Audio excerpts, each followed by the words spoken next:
start the YouTube and the recording, please.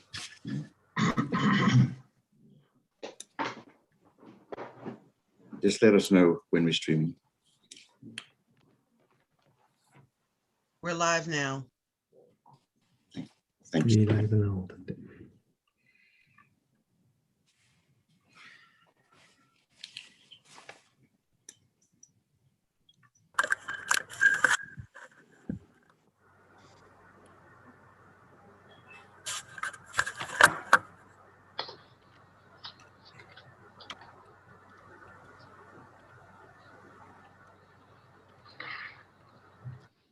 Good morning, everyone. Good afternoon or good evening, depending on where you are in the world. I'd like to welcome you to the IAASB CAG meeting for March 2021. This is a public session. I'd also like to welcome our participants. They include Tom Siedenson, the IAASB Chair, Lynn Dewey, the new Deputy IAASB Chair, Galen Hansen, the IAASB CAG Chair, and James Gunn, the Managing Director of Professional Standards. We have a PIOB observer, and that's Mr. Shiago Kashawai. And welcome, Shiago. And we have our official observers, and that includes Ms. Barb Benich, who's representing the PCOB. She is the representative replacing Megan Zeisman. And I'd also like to welcome Mr. George Kambabwe of the IMF and other observers, including Don McLeachy. Welcome, Don. We do have a few new CAG representatives, and this includes Exmara Morel of the World Bank, who's replacing Henry Fortin. Ms. Hilda Baum of Accountancy Europe, who is replacing Naomi Robert. And I'd also like to welcome Rob Choromansky, who is standing in for Paul Munter of IASCO. And finally, I'd like to welcome the public observers who are joining us through the YouTube channel. And just to remind everyone that this is being recorded live through YouTube. We do have a few apologies. Laura Schiffman will not be able to attend. And unfortunately, this is also her last meeting. And a farewell to Henry Fortin, who has spent many years of the World Bank, who has spent many years supporting the CAG. Naomi Robert, who has also spent many years supporting the CAG, and Laura Schiffman, as I had mentioned. I just want to cover a few highlights of the agenda for today and tomorrow. Today, we're really going to focus on ISO 600. Then we will move into fraud and going concern. And then finally, we will have a discussion on audits of LCE, which is the separate standard portion of that. Tomorrow, we're going to focus on audit evidence. We're going to focus on EER, which is in the process of being finalized. And we'll talk a little bit about the IAASB work plan for 2022 and 2023, and what's known as the framework of activities and how that fits in. In terms of the Zoom protocol, Phil, I'm going to go to you to see, because I know you are a Zoom expert and can talk to us a little bit about what needs to be done for this meeting.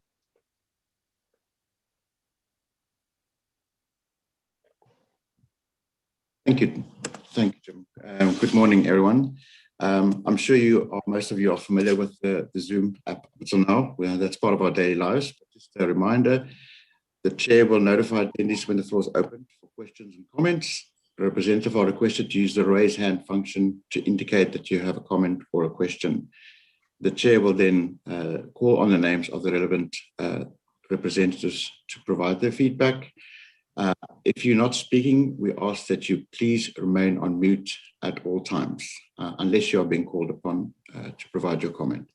And then once you have provided your comment, if you could please then lower your hand again. Thanks, Jim. Back to you. Thank you. And now I'd like to turn it over to the IAASB Chair, Tom Stevenson. Tom, do you have any comments as we kick off our meeting? It's easy to reflect because, the last in-person IAAS meeting we had was with this group. And what a year it's been since. So first of all, I want to thank you all for being active participants in this year, and hope that you, your family, your organizations are doing well despite the circumstances. I just sort of thinking back to a year ago at this time, thinking about, we didn't even know what we were going to accomplish between this then and now. I joke now is that every time in terms of planning, I've taken conservative estimates about when we'd get back to whatever this normal will be again. Those conservative estimates have always proven wildly optimistic, and I think we're probably there still. The thing is that I am pleased with how much progress has been made, and it's sometimes easy to forget. So it might be a useful moment just to highlight what we've done in the year since we've gone to this virtual reality.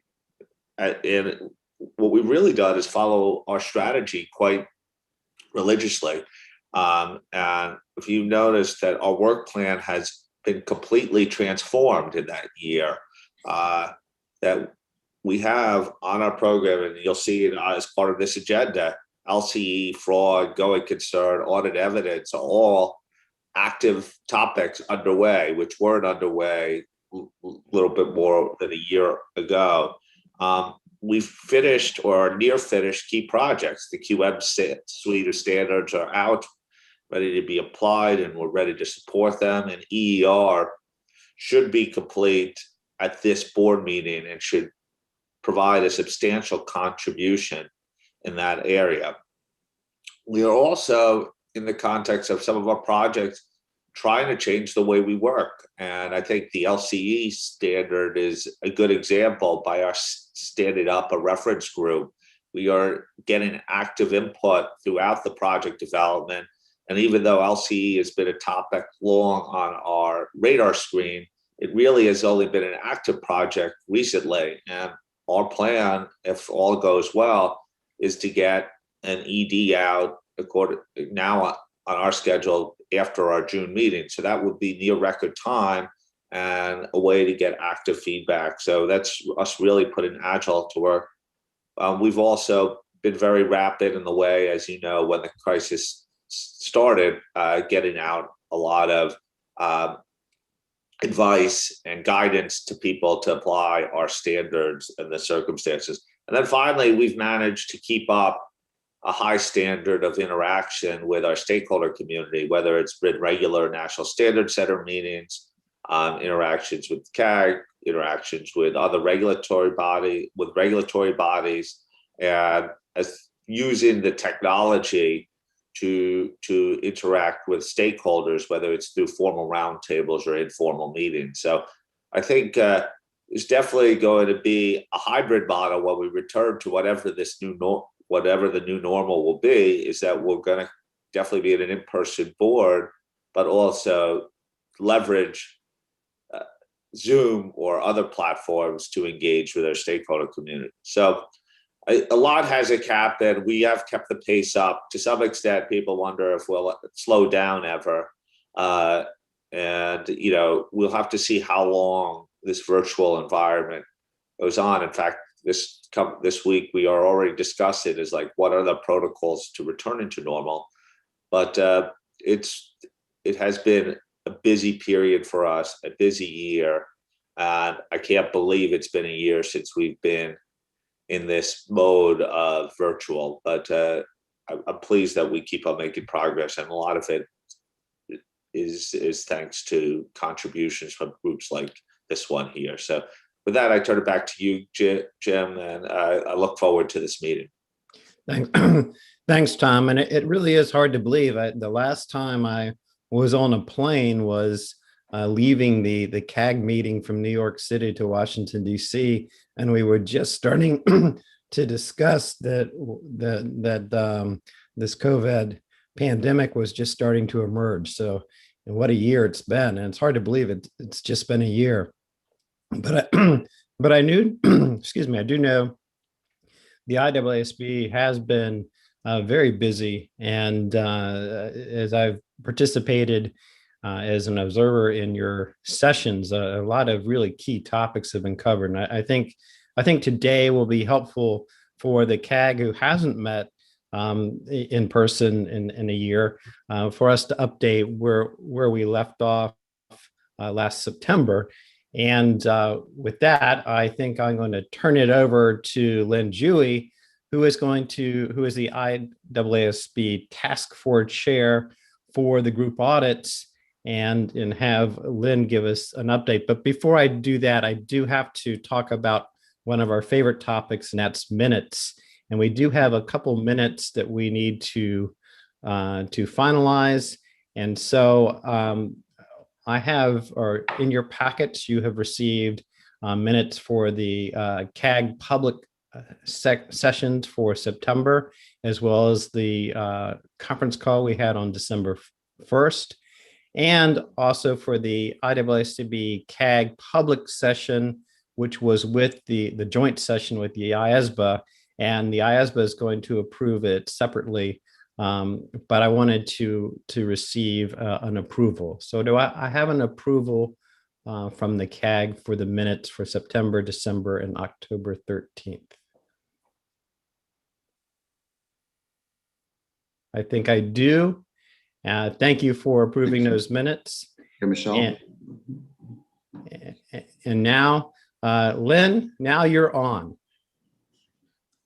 Thank you very much, Jim, and thank you very much, Tom. And thank you for all the CAG members for dialing in this morning. Last time we met a year ago, the ISO 600 was a pre-exposure draft.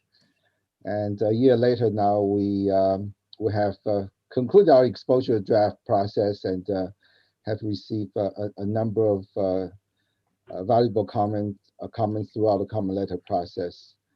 And many of the comment letters come from your organization, the organization you represented here at the CAG. So thank you for all the great input. So before I talk about a couple of areas, we would very much like your input. Let me just talk about what we have, at least from the comment letter process, what we have heard. Next slide, please. Actually, before I do that, let me just update you in terms of there has been changes in the task force compositions. We had Bob Dora, the AICPA chief auditor, rotating off from our task force, and he has been replaced by Eric Turner, the technical director at the CPA Canada, basically the standard setter for Canada. And Rich Jackal from PricewaterhouseCoopers, he also rotated off on our board and the task force. So Edo Kenquist from Pricewaterhouse Netherlands has joined us as part of the task force. So we have 2 new task force members and 2 rotating off. In terms of the comment responses, we heard through the ED process. You can see from these slides, it's an overwhelming number of comment letters we have received, including most of the monitoring group members, a number of the regulators and oversight bodies. But we also heard from the profession, not just the networks, but also the member bodies and other professional organizations from the world. And in terms of the geographical coverage, pretty much balanced in terms of the viewpoints from different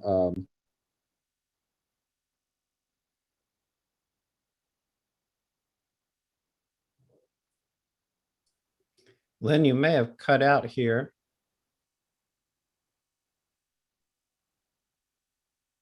Hello? Oh, there you go. I can hear you Okay. now. Okay, sorry, I've been having internet issues here. So as you can see from the slides that We have received a number of comment letters throughout the ED process, and also the type of comments heard from different parts of the world representing a wide range of stakeholders. Next slide, please. So Jasper and Dan, the two technical staff on the task force, prepared this slides for your consideration. That in terms of the types of issues and also the questions we asked in the exposure draft, this give you a bird's eye view in terms of where the areas we receive a lot of support from the stakeholders, and the areas that we get a lot of support, but also some suggestions and questions on some of the topics. And the red one is the area we receive the most significant concerns that the task force and board required further thoughts in taking the standards to the final stage. So for today's sections, I'm going to be focusing on question 4, scope and applicability, and also the red area, the risk-based approach. The task force has spent time looking at other areas on this heat map. We'll come back to CAG perhaps in the September meeting, give you an update in terms of how we deal with those issues in other areas. So for today's section, we'll be focusing on scope and applicability and the risk-based approach. Next slide, please. So for the first section on scope and applicabilities, we receive a lot of support in the common letter process in terms of the entry point into the standards. Many of you may or may not be familiar in the project proposal, also leading up to the revision of ISO 600, a number of stakeholders, including regulators, asking the IAASB to clarify the entry point into group audit standards. So in the exposure draft, we specifically, with languages, talk about when you are doing audits of group financial statements, you are scoping to the standards. But in a process, we also define what's group audit financial statements, and also group financial statements from the perspective when the auditor planned and perform audit procedure on those financial statements. In the common letter process, we heard that some of the terms we use may be confusing. For example, we use the term consolidation process. That's in exposure draft paragraph 9K and 11. And some of the board members, and also in some of the comments we heard, people confused because consolidation is consolidating process doesn't mean it's consolidated in accordance with the financial reporting framework. So in the ED process, people asking the task force to clarify. Also, there was some board member asking the task force to consider whether the word aggregation probably a better expression to describe that process of aggregating financial informations. Then there are also comments involving the applicability on entities with branches and divisions. Knowing that the complexity of the group structures, whether legally or how management structure their groups, how they manage a group. And people are confused in terms of when you have division branches, are you scoping, are you scoped out? And asking for more guidance. And some people are asking for professional judgment being involved when you determine when to scope into 600 or not. And lastly, one of the comments we heard is in the XN ISO 600, there's a paragraph referred to the ISA 600 might be useful to audit engagement when you use other auditors as part of the engagement. And in the Extend 600, that was used for guidance for some of the audit engagement. We took that out and left it in ISA 220. The reason we had moved to ISA 220 was because you can use other auditor, whether it's a single entity audit engagement as well, right? Not just a group audit engagement. So we took that out from Extend, from the exposure draft.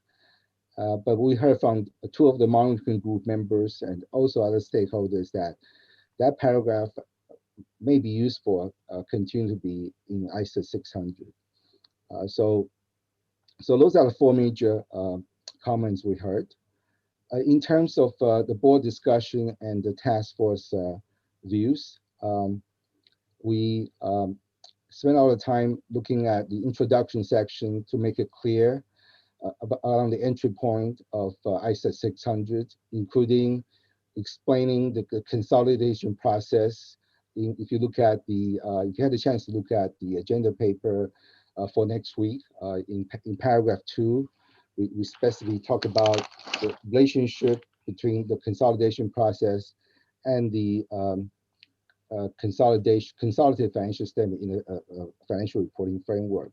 We also align the definition of group financial statement with additional language and combine paragraph 11 that describe what we mean consolidation process into the group audit financial statement definition. And we also add a number of explanatory application material paragraph to describe the relationship as well, and also clarify in terms of division and branches when you are scoping with a number of different scenarios, including considering the example given to us by one of our board members. Then we also reintroduce the paragraph as I talked about a few minutes ago, the Extend paragraph number 2. We reinstate that into ISA 600 based on the feedbacks we heard. With that, maybe Jim, I can turn it back over to you to get CAG members' comments in that first section. Thanks, Lynn. And that graphic you had, which had the greens and the reds, with the red really focused on the area of risk, was very helpful to see where within the standard you've had some issues as you've tried to deal with finalizing this.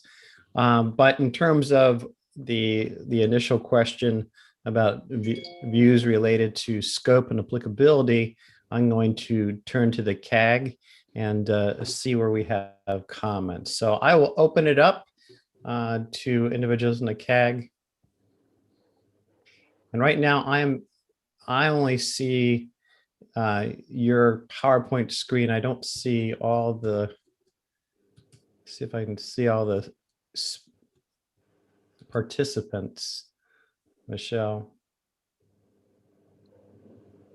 Jim, I'll let you know if there's a hand going up, but there's just a setting that you need to open your. Okay. I think. But we've got Wei Ming who's raised her hand.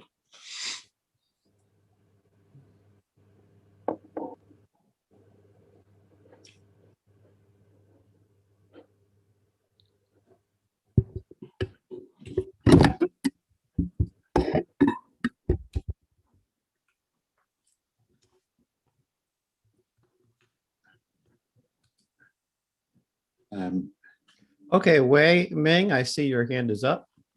Oh, thanks, Jim. Hello, everyone, and nice to see you all.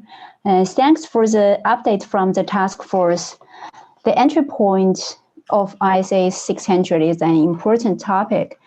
There needs to be a clear guidance for the auditor to determine when the audits are scoped into ISA 600.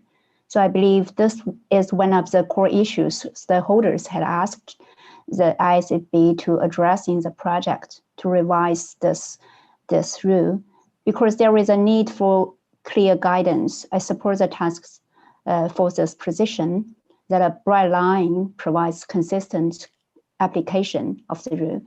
I also support task force's suggested revision in the introduction section of the rule to link to two foundational standards, retention of paragraph 2 of ISA 600 to align with ISA 220, and second, the determination of components is based on the group's organizational structure and information systems as required by ISA 315. That's all. Thanks a lot. Thank you, Wei. I don't see any other hands at this point, Len. Let me just confirm this if I look at the participants.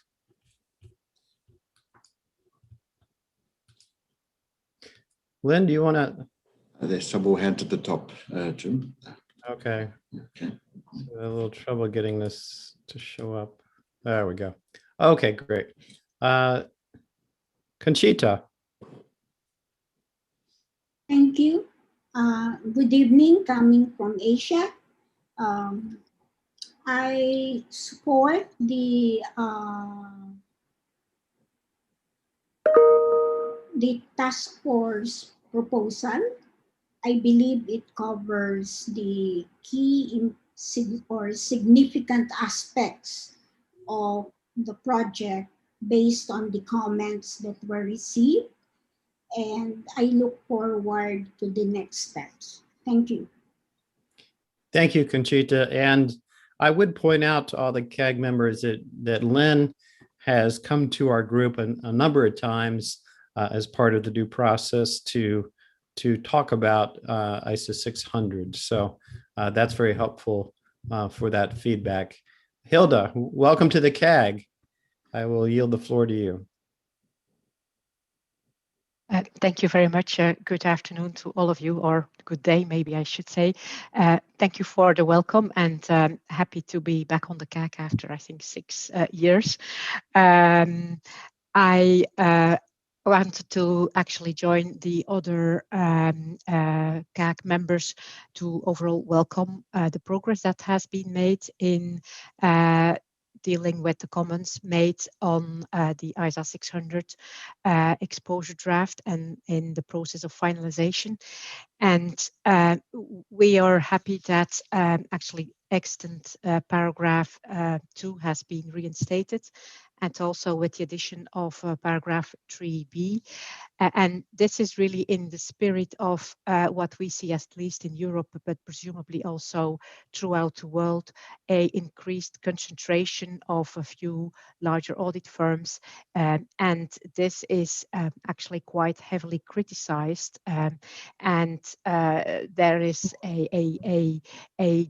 a quest to try to find solutions for that. And therefore, with this in mind, we would like to invite the IAASB, when they finalize this standard, to keep that into their minds and to actually think about what impact their changes to the standard can have on increasing concentration in the audit market. So especially related to, what is the role and the responsibility of the group auditor as compared to what the role and the responsibility of a component auditor can be, and to build in that level of flexibility that is needed to actually make it work, and to have also audits done by different firms rather than have it go into one and the same firm, because the standard would be easier to apply if that is the case. So if that can be taken into account as a background consideration when finalizing the standard,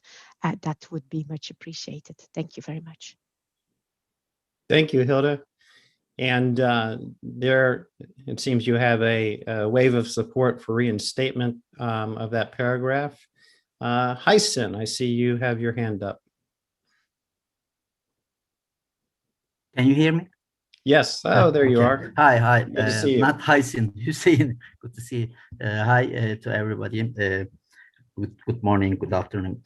My comment. I have a very short comment on definition of group financial statement.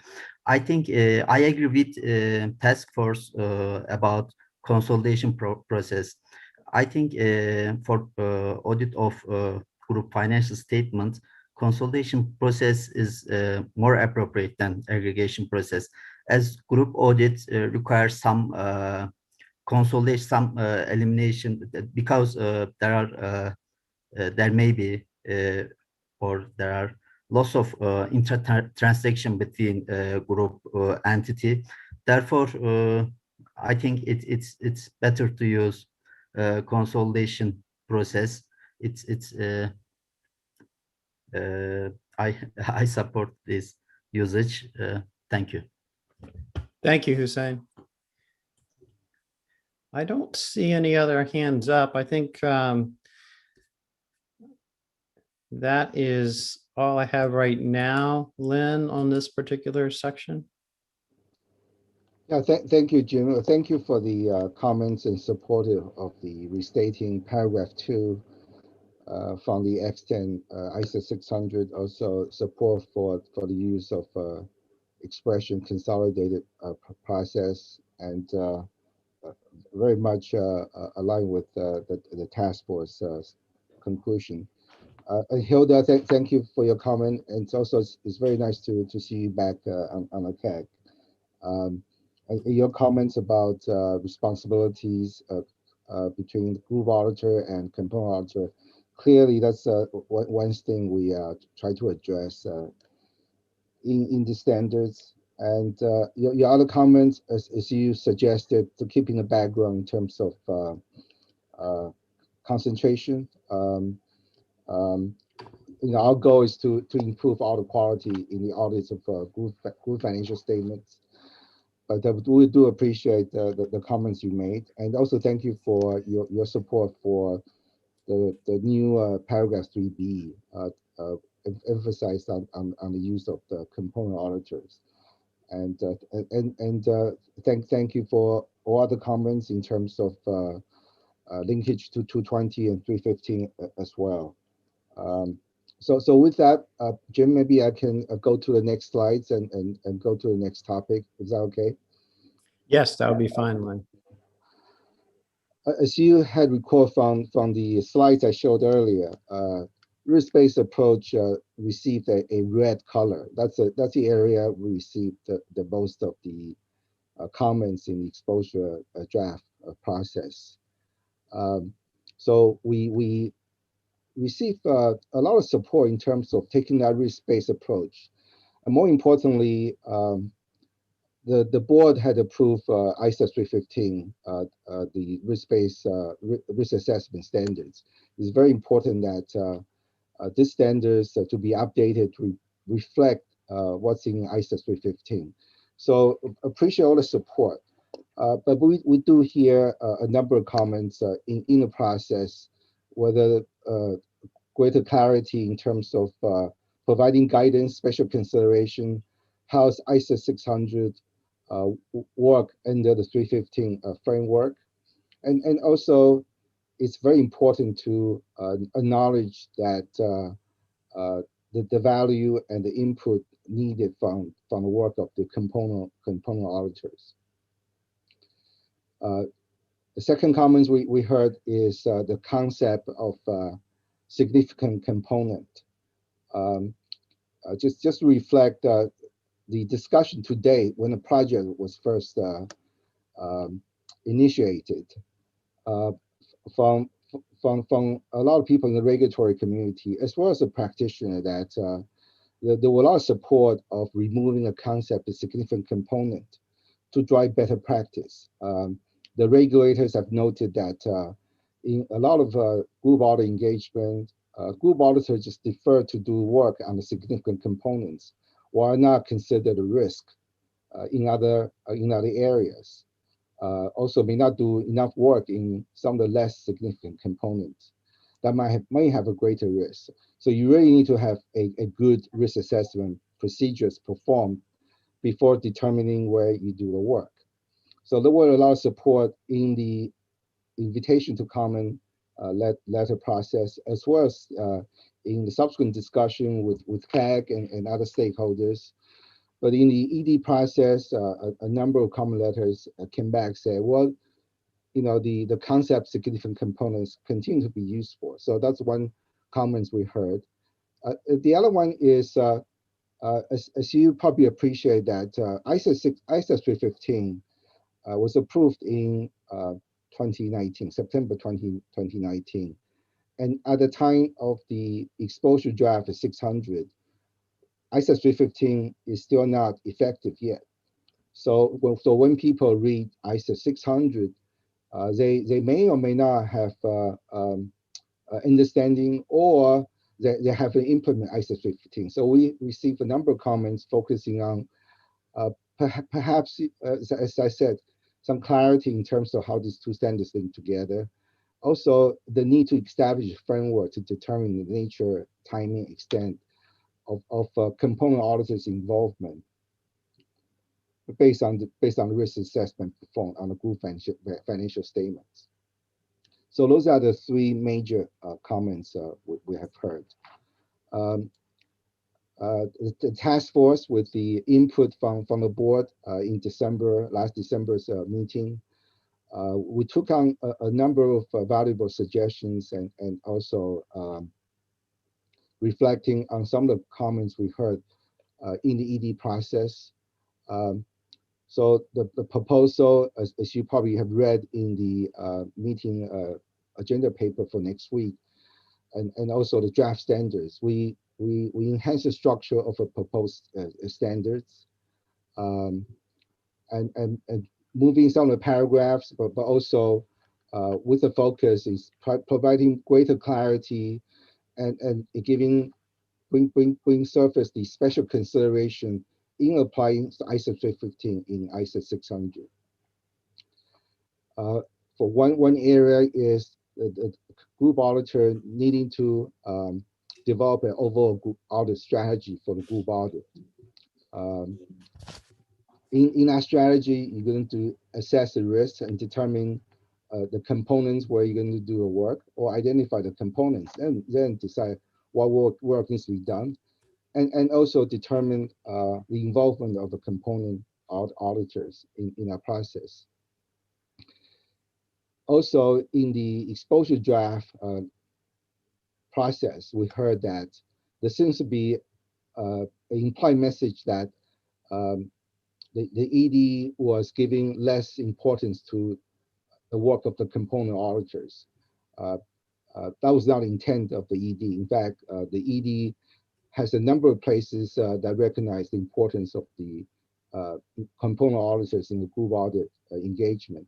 So we made some changes in the draft standards to put on greater emphasis on the importance of involvement of component auditors, and a more balanced wording to ease that perception, as people had read the ED, had since we implied the opposite directions.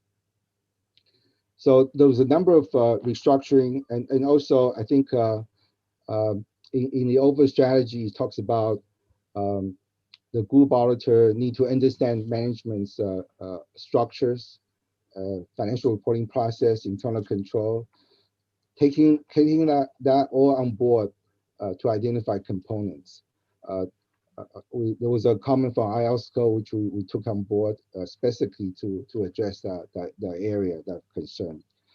I noticed I only probably have less than 20 minutes, so maybe I will take that the CAG members have read all the agenda papers, and turn it back to you, Jim, for input from the CAG members.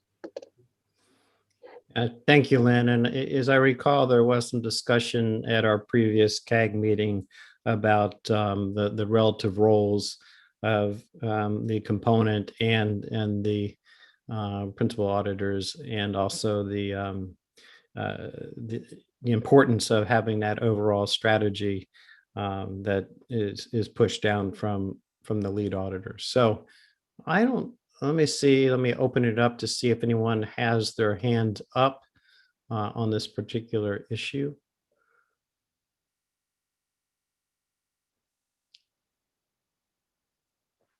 Lynn, I might be able to give you the floor back to you and give you a little more time to catch up here. Oh, I have two hands. Natasha, welcome. How are you? Hi, great. Thank you very much. And hello to everyone.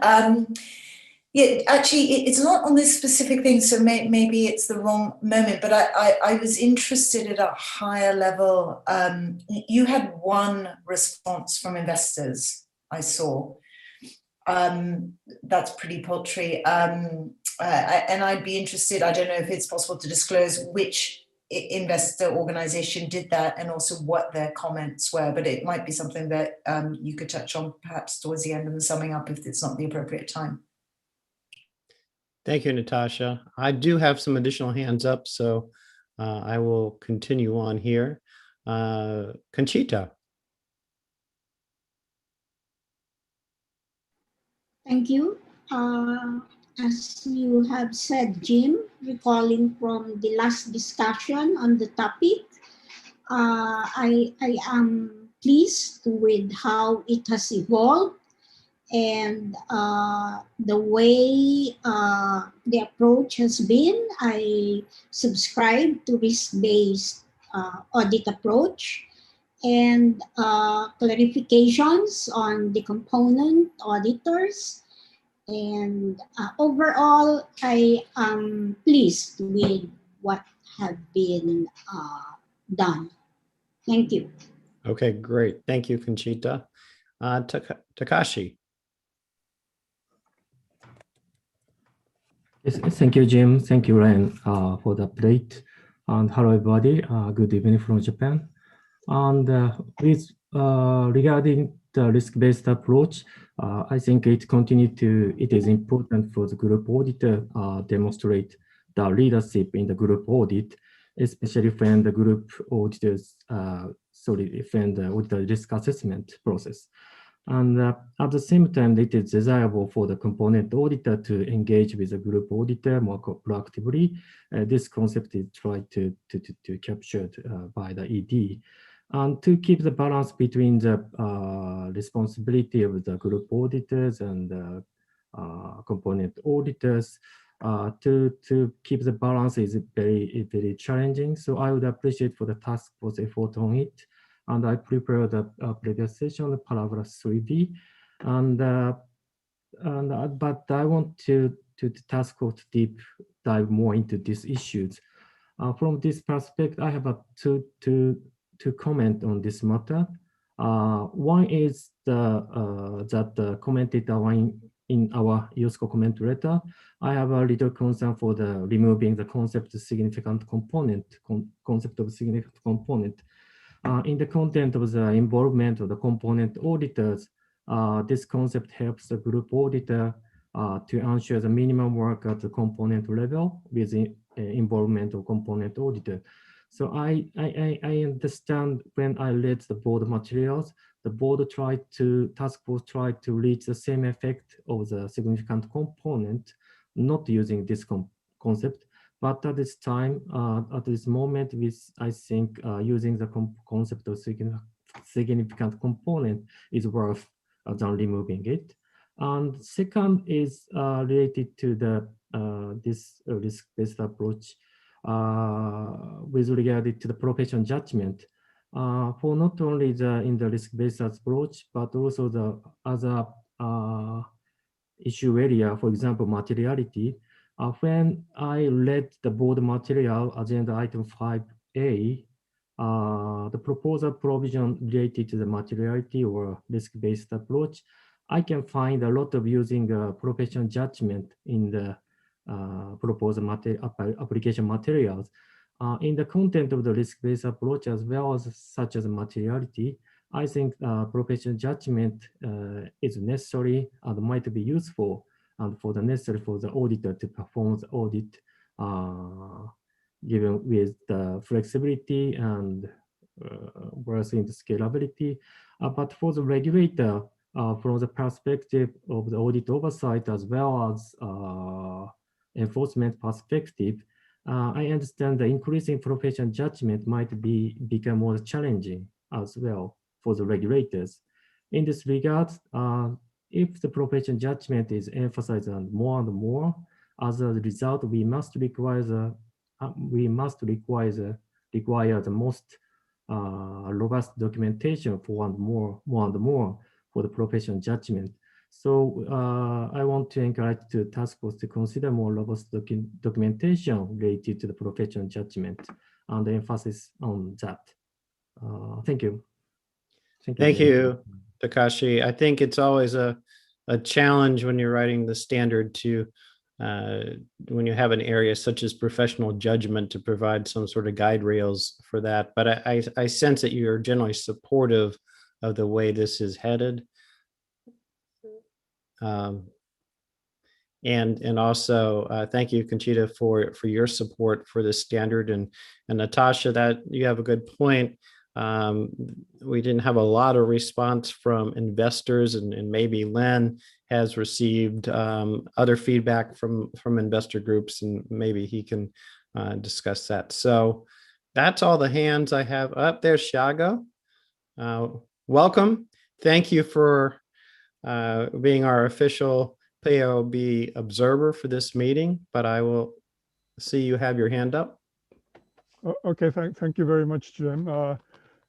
Jim, might be easier for you to pronounce my first name by Shigeo. Shigeo, I apologize. It's okay. I'm not sure whether there are other people who have raised hands, but maybe I'll just, assuming that I'm the last one. I want to thank the task force for their presentation and for the updates. We support this project. We think that the group audits are becoming increasingly important in today's world, and PIOB believes that standards in this area should not be weakened in order to protect the public interest. So in that sense, I welcome that the proposed revisions are mainly focused on enhancing and clarifying the principles, and that substantive provisions of the exposure draft has been retained. As you know, PIB has been emphasizing the importance of the close relationship between the group auditor and the component auditors throughout the audit, and I welcome the proposed revisions.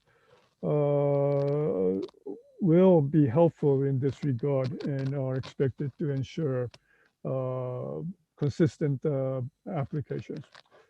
So in sum, I believe the overall direction of the task force work remains responsive to the public interest, and I support the direction of the travel. Thank you. Thank you, Shigeo. It sounds like a positive comment as well. Len?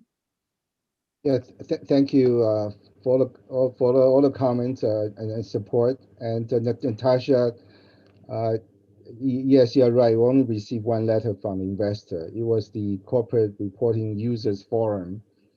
But you know, one of our task force member, Josephine Jackson, she represents UK Financial Reporting Council. In her outreach, she has received quite a lot of good comments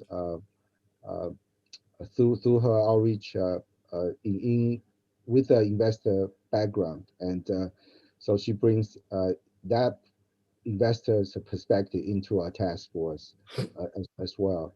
And if you like, I'm happy to send you the letter from Corporate Reporting Users Forum for your reference after the meeting. Could I respond to that just really quickly? Yeah, I really welcome that. I mean, CRUF, as maybe it's not so eloquently known. Yeah, I mean, I definitely like to see that. I mean, you know, as you know, they're very close to PwC, and so I've always had a little bit of concern around the independence and, you know, views there. I guess my broader thing, but that doesn't excuse investors more broadly from not inputting. I guess I noted that professional skepticism got a green in terms of the proposals and issues raised.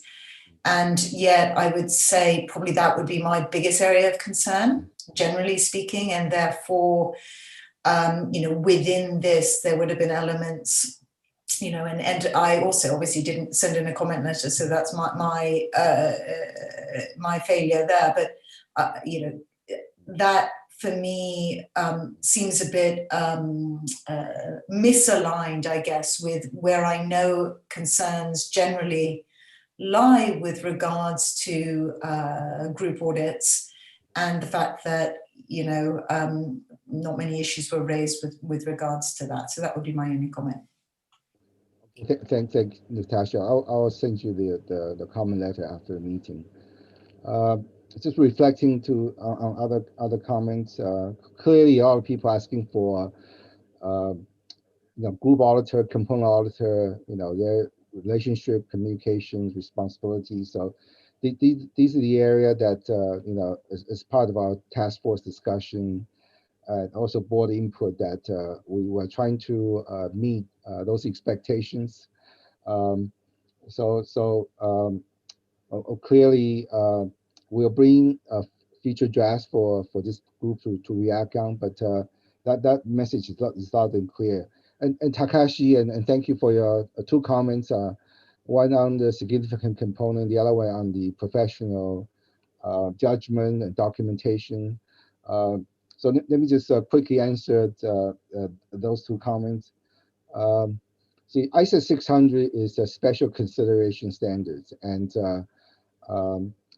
you know, when we do a group audit engagement, all the ISOs apply. So ISO 230 applies. So in ISO 230, there's some language in there in terms of documenting the auditors, you know, work, exercising professional judgment.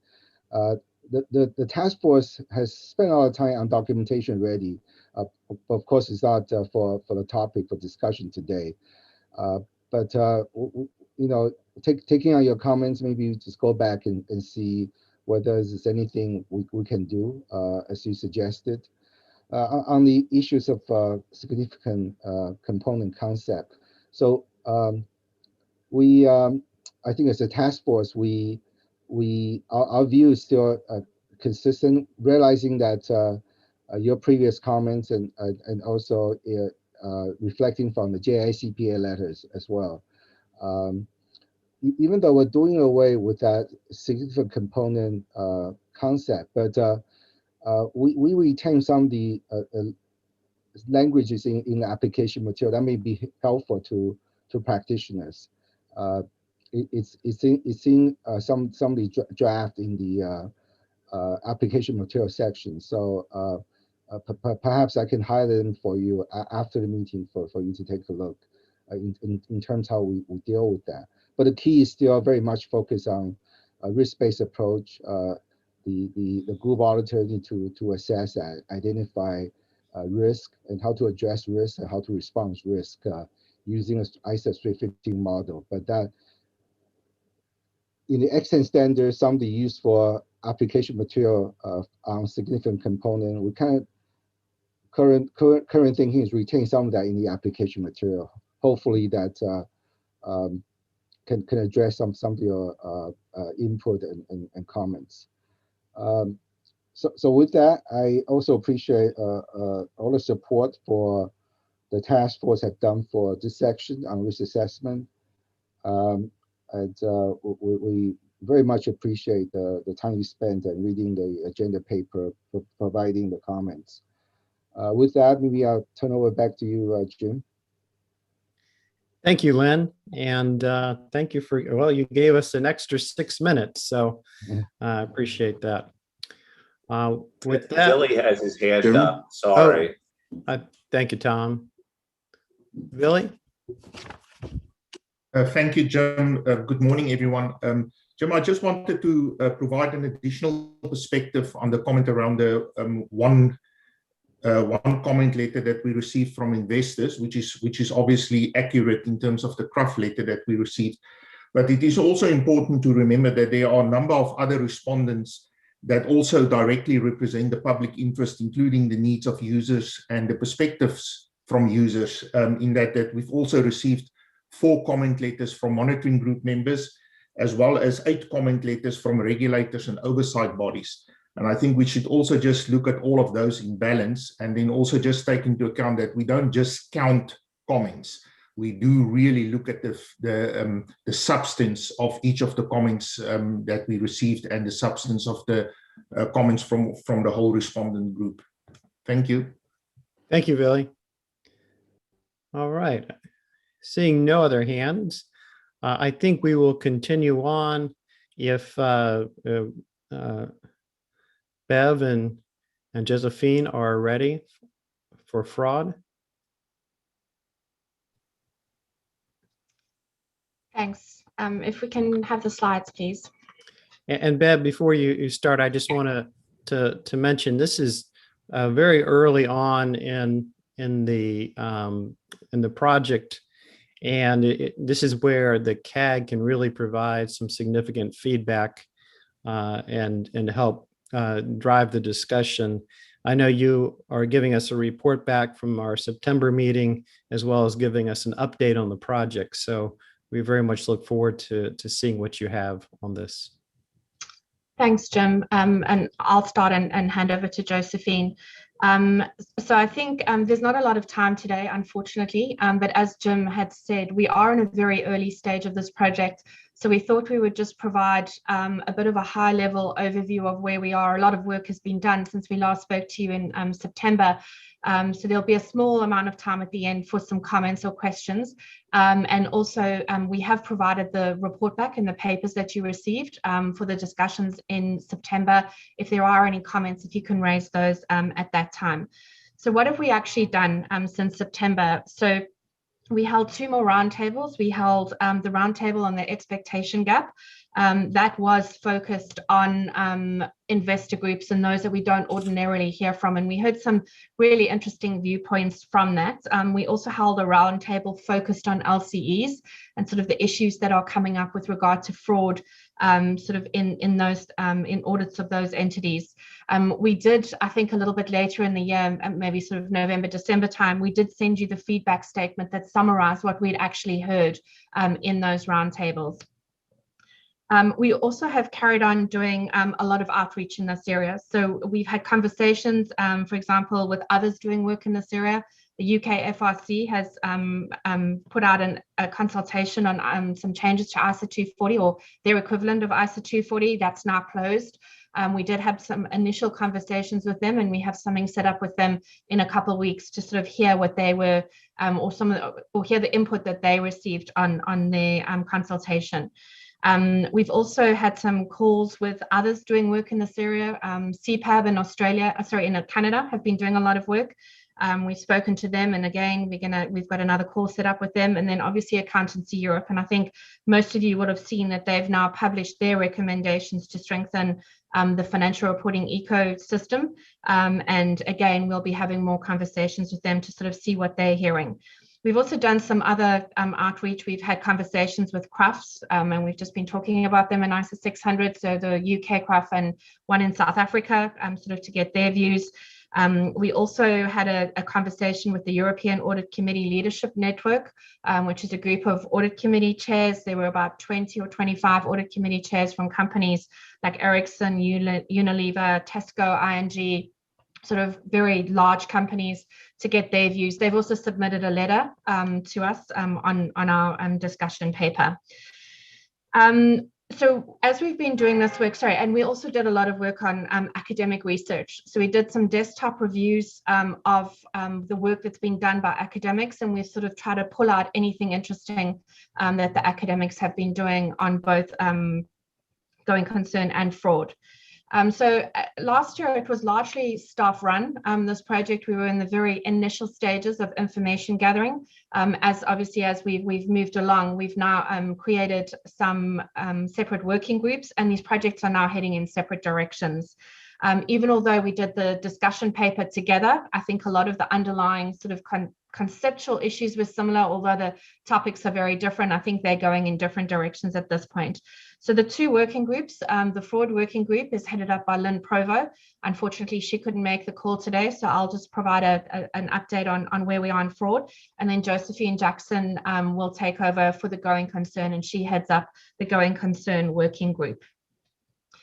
So if I could have the next slide, please. So we published the discussion paper in September. It closed on the 1st of February, and we received actually 84 responses. I think since when we posted these slides and today, we received one more response, so it'll actually be 84 responses. As you can see, there's good global coverage, sort of what we normally get with on our sort of consultations. If we can go to the next slide, please. And then across stakeholder groups, again, good representation in there. And we heard from a couple of stakeholders that we don't ordinarily hear from. What you will notice there is we didn't get any from academics, which is unusual because normally we do, and particularly at this stage of a project, but we have done a lot of work on the academic research that has been done in this area. So we do feel that we covered in that area. Then I think we can go to the next slide. So I'm going to just provide a very, very high level feedback on what we've heard with regard to fraud. Now, as Jim said, it's very, very early stages. No decisions have been made. We really have in the middle of analyzing the comments. We had the first working group meeting last week to start discussing the comments with regard to fraud. I think very, very broadly, there will be standard setting for this project. There will be some enhancements in some areas that we need to go into ISO 240 and make some changes. I'll sort of make very high level comments with regard to what we heard, but again, no comments have been made. What we did here though is that, so there's some that is for us as the IAASB, and then there's quite a lot for others in the financial reporting ecosystem. So a common theme throughout both the roundtables and in the responses to the DP, we've heard that it's not just the IAASB that needs to do work in this area. There's others in the financial reporting ecosystem that also need to do something. So we need to think a little bit more around what we do with some of those comments as we work through it. So this is the timeline for fraud. At the moment, you can see we're kind of in the process of analyzing the discussions. We come to the April 2021 meeting, board meeting. We'll give a full analysis at that point in time of the comments. We have one more touch point with the board, and then we're going to bring a project proposal to the board in September 2021. So it's quite a tight timeline to get to a project proposal, but we have a lot of information already, probably a fair idea of what we need to do. The only thing that we have heard in a lot of the responses is there really is a encouragement to think or to explore more about how or what the root cause of some of the more recent frauds are. So really to sort of really dig deep into what the frauds are. We've started to do some work in that area. Obviously, it's very, very difficult because a lot of that is still in litigation. So people can't actually talk even if they wanted to tell us. So we're trying to think what more we can do to actually obtain this information. So I think what we're doing at the moment is we're trying to get into the enforcement divisions of some of the regulators to sort of hear some of the things that they've seen. We've got a couple of interviews set up with some police commissioners who deal with white collar frauds, and then obviously we're going to go to the firms, but the firms obviously cannot talk to us directly about some of the frauds, but we could probably understand what some of the changes to their methodologies that have been made. A lot of the firms have been doing new things around fraud, so sort of understanding what that is, and that's obviously a response to an underlying issue in their methodology, and that may sort of help us to narrow down where some of the issues may be. So we're just doing a little bit more work on the actual root causes, because that was a common theme that came through the letters. So then just some very high level observations on some of the specific matters that we asked in the discussion paper.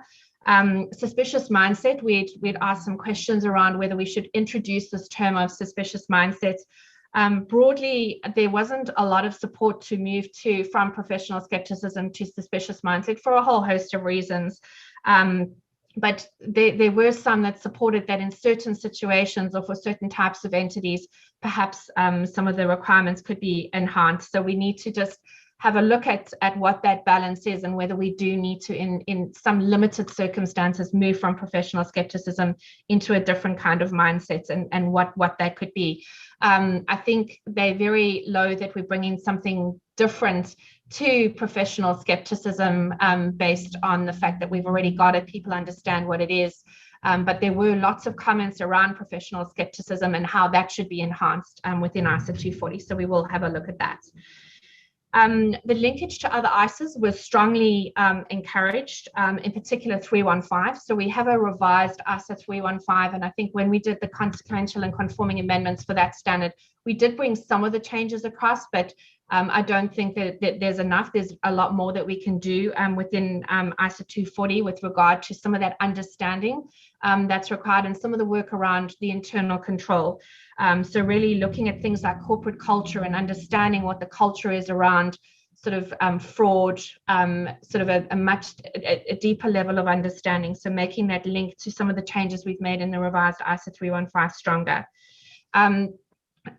Obviously looking at internal control and sort of what those controls are over fraud, and again, some of that was clarified in ISA 315 revised, but we did have a caution on not to go too far. It's not the auditors, the auditors are not the first or second line of defense. And there was a caution in many of the letters to say, you need to think about what management does, what internal auditors do, what those charged with governance do, before adding too much in for the auditor. I think that the auditor's role with regard to fraud, I think is as it should be in the current standard, but there are enhancements and perhaps modifications that are needed to the standard in today's environment.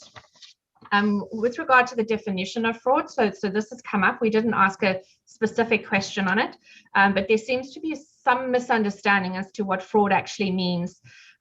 We have a definition of fraud. It's a fairly narrow definition, but I think as people talk about fraud, they talk about it in different ways. For example, in the public sector, they may be bringing things like corruption, bribery into this discussion. So we would refer to fraud in a very sort of narrow sense. We wouldn't necessarily include those. So we need to start thinking about whether we bring something else into the definition of fraud, or sort of how we describe it, or whether there's more education needed in that area. Those charged with governance, a lot of comments around how we need to strengthen the communication between the auditor and those charged with governance, particularly throughout the audit. So it tends to be sort of an add-on at the end of the audit.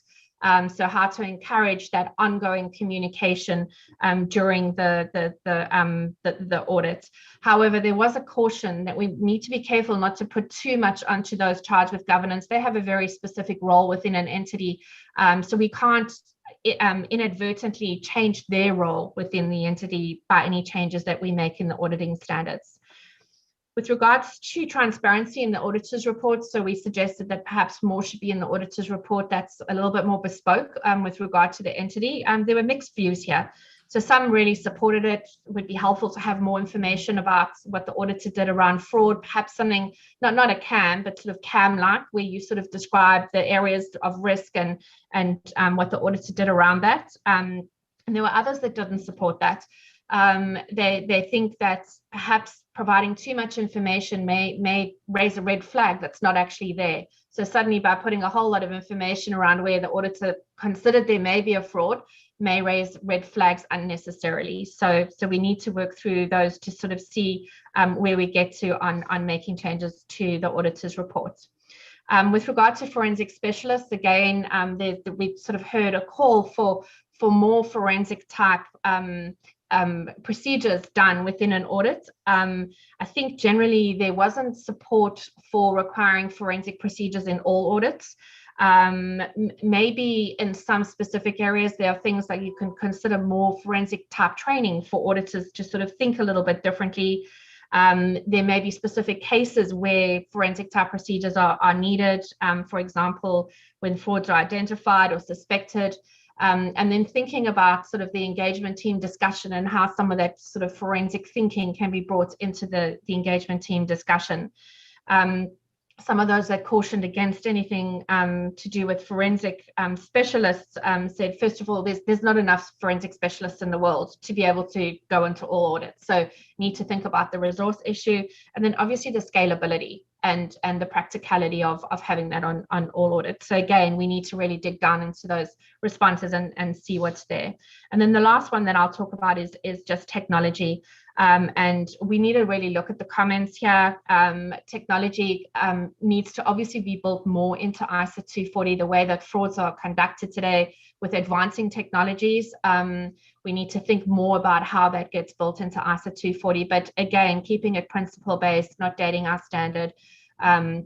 So we need to think about what work we do there. We may need to do some separate staff pronouncement or staff guidance on this, but again, we need to just have a look at what the comments are specifically asking for. And then there's various other enhancements. A lot of it we know about, and so we will work through all of them to see what needs to be done. So generally there will be some enhancements and some modifications to the standard. We just need to really sort of isolate what those are for the project proposal. So when we come to you in September, we'll have a much more fulsome analysis of all of the comments, as well as the project proposal, which obviously will set out our thinking about where we need to enhance the standard.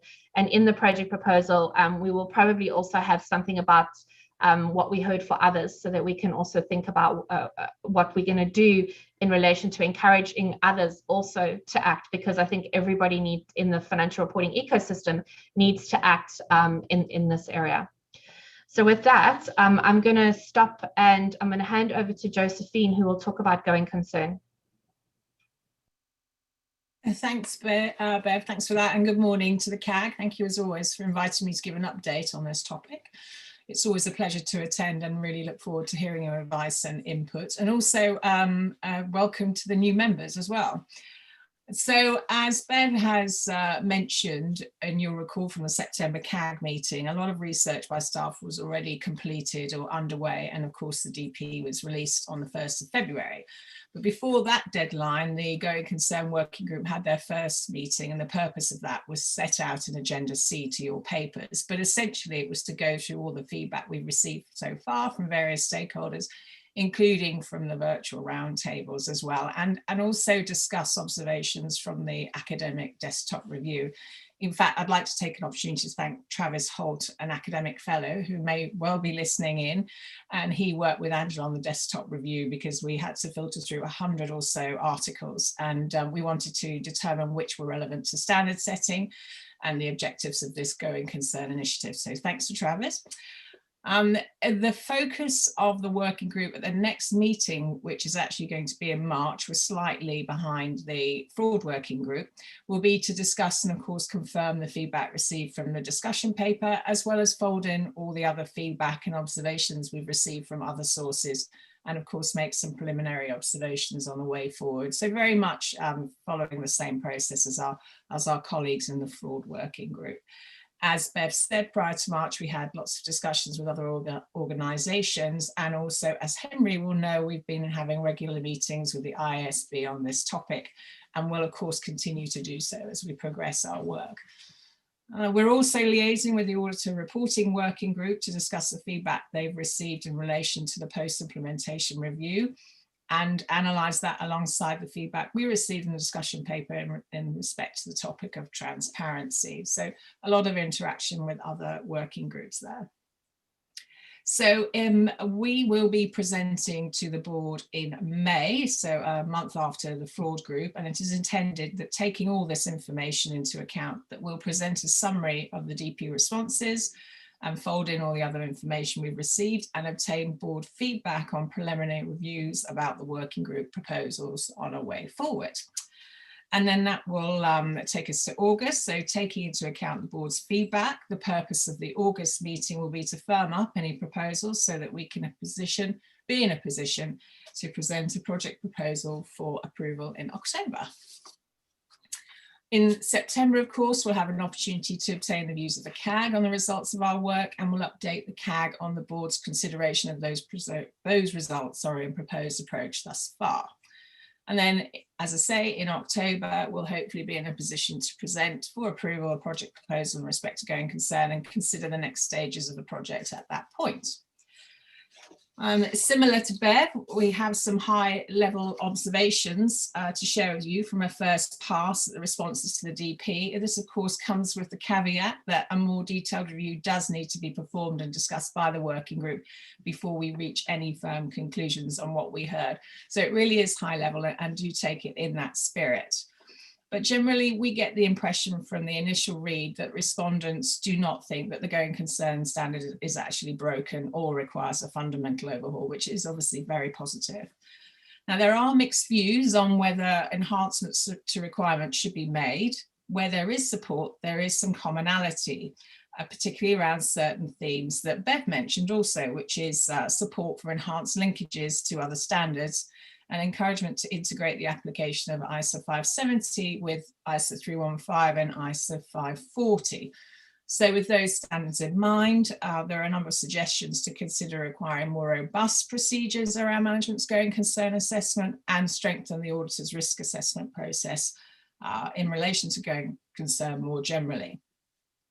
There was also support for greater attention to professional skepticism and some support for clearer definitions or descriptions around certain terminology used within the standard. There are mixed views on possible changes to requirements for the auditor's report, but even a high-level understanding of that isn't quite there yet, because as I said earlier, we do need to fold that in with what the auditor reporting working group heard as well. There were, however, I will say, there were, however, some, I would argue, some common themes coming through from our roundtables and discussion paper, with a need to look at the CAM at close calls and perhaps think about the current disclosures in the auditor report and see if they could be improved, and some mixed views around description of management and auditors' responsibilities and whether they should change or be enhanced. But we'll obviously, as I say, talk to the auditor reporting working group and see what they heard as well. There were some requests for more robust communications with those charged with governance, and such as sharing views on management's assessment. And there was a leaning towards an extension of the period of the assessment to align with the date of issuance or the date of the auditor's report. But also that came with a caution that ultimately it is the financial reporting framework that sets the time period for management. We also received comments to consider whether other standard setters or what other standard setters or regulators had done in this area. Particularly the AICPA and the UK FRC, as well as looking at the guidance FASB have produced in this area for preparers. Another couple of points to make is that a number of respondents encouraged enhanced application material guidance or other educational efforts, either in addition to requirements or in lieu of standard setting where appropriate. My notes. Nearly all the respondents think there should be enhanced requirements for management within the financial reporting framework, and that we should continue dialogue with the IAASB, which of course we are going to do. As I say, this is actually very high level, and we will spend the next working group meeting getting into the detail before coming up with any firm conclusions on what we heard. And of course, we have other evidence that we have to take into consideration, but hopefully that will give you a flavour of what's coming through in the responses. And that's really all I wanted to mention today. So I think, Bev, it's back to Jim now.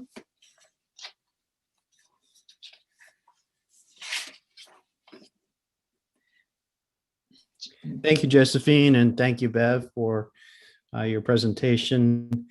And I will open it up to see if we have any comments. I know we have limited time here with an upcoming break, but let me see if we have some comments. Paul.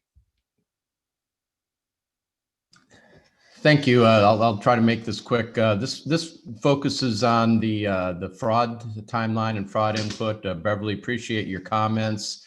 Really support the direction, at least the initial direction, based on what the kind of your preliminary findings are. Just wanted to reinforce, since I do represent the IIA, that we do think it's very important for the independent auditors to liaise with internal audit. A lot of different surveys have shown in the past that internal auditors tend to identify much more fraud than the external auditors do.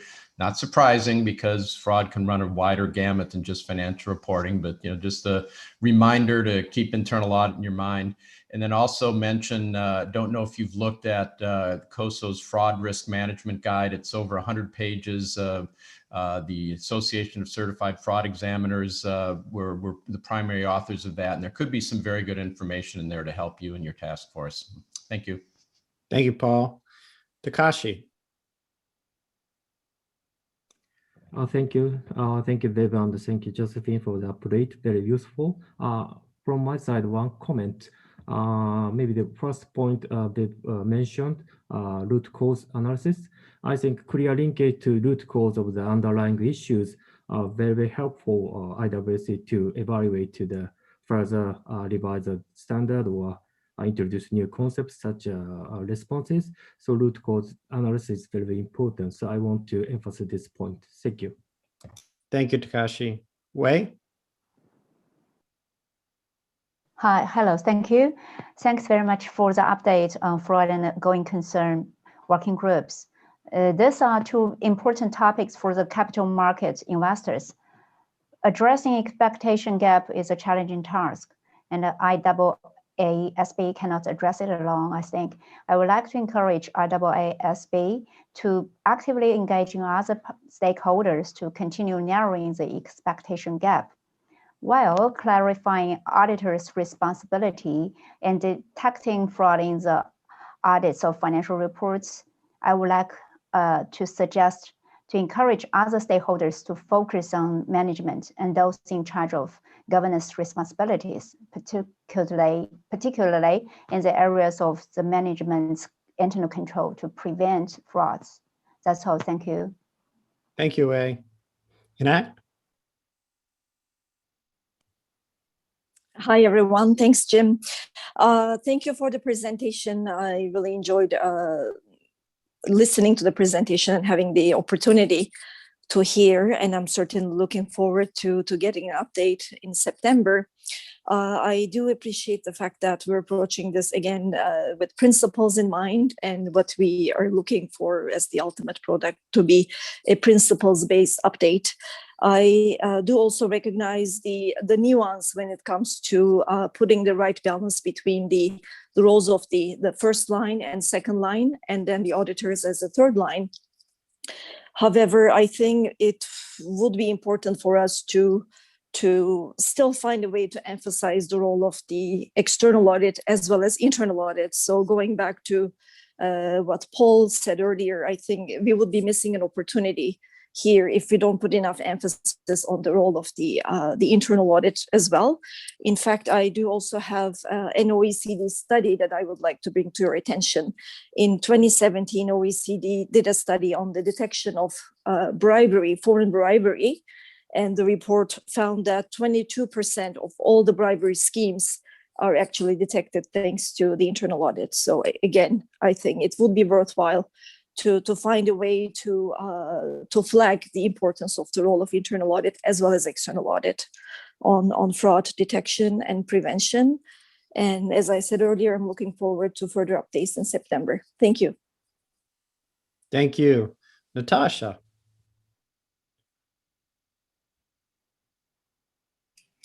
Great, yeah, thank you very much. And I'd echo previous comments and thanks for these really clear presentations, recognizing that it's still early days. I guess the first thing I'd like to say is thank you very much for not using expectations gaps in these presentations. That's something I've been pretty vocal on in the past. I think it is a delivery gap, and I think it's really, really important to frame it like that.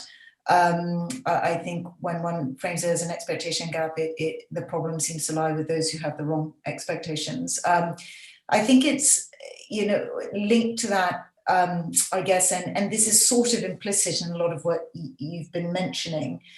But in the end, the fraud requirements tend to be requirements that are set out in company statute within different jurisdictions. So there isn't, going to necessarily be complete commonality there, but the reference point are national level company law rather than an existing standard that sits above that. Obviously, we hope the standard is in line with that, but it's I think very important to recognize that point, which goes to the earlier comment, I think, about principle base. And I absolutely concur with this view that it's really important to remain very focused on the ultimate purpose here, which is about detecting fraud so that we don't get material misstatements or indeed have issues and questions over going concern. So the two are obviously very closely tied together. So I wanted to just make those high level comments. I think it's really important to remember what ultimately we're trying to do, and to remember also that the context for that will be national level company law frameworks. Thank you. Thank you, Natasha. Conchita.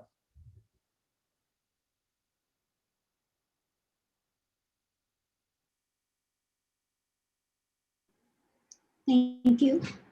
I just want to, it was a good presentation, and I have to say that the data that they have must be a challenge to them on how to harness them and move forward. I just want to cite two concerns, if that may be an appropriate word. One is on fraud, and I believe that a lot of it now could be traced to undertakings that are really technology driven as it relates to the enormous data that have to be processed. So I encourage the task force to look closely at technology driven occurrences of fraud. And yes, there is a need to clearly define fraud. Now, on going concern, let me bring this closer to where we are. The effects of the pandemic to certain industries, and particularly to certain entities, may lead to question on going concern. And so in crafting the work forward, perhaps the present reality should be taken into account.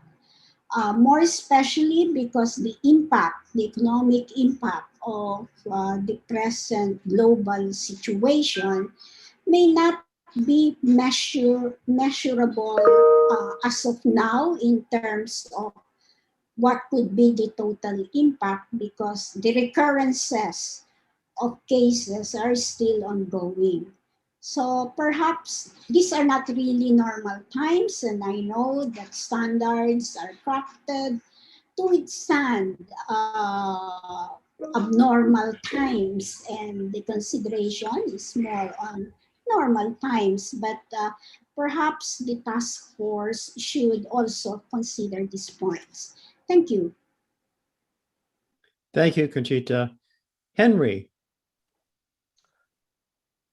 Thank you, Jim. Hello, everybody, and thanks to Bev and to Joe for the update. Joe mentioned the ongoing dialogue around going concern between the IAASB and my organisation, the IASB, and obviously that is very important given the audit financial reporting overlap. And I just wanted to highlight, I think I may have mentioned at the previous meeting, but we are very shortly, the IASB is going to be publishing a request for information in connection with its agenda consultation. So this will be seeking views about the IASB's work plan and priorities for the next 5 years.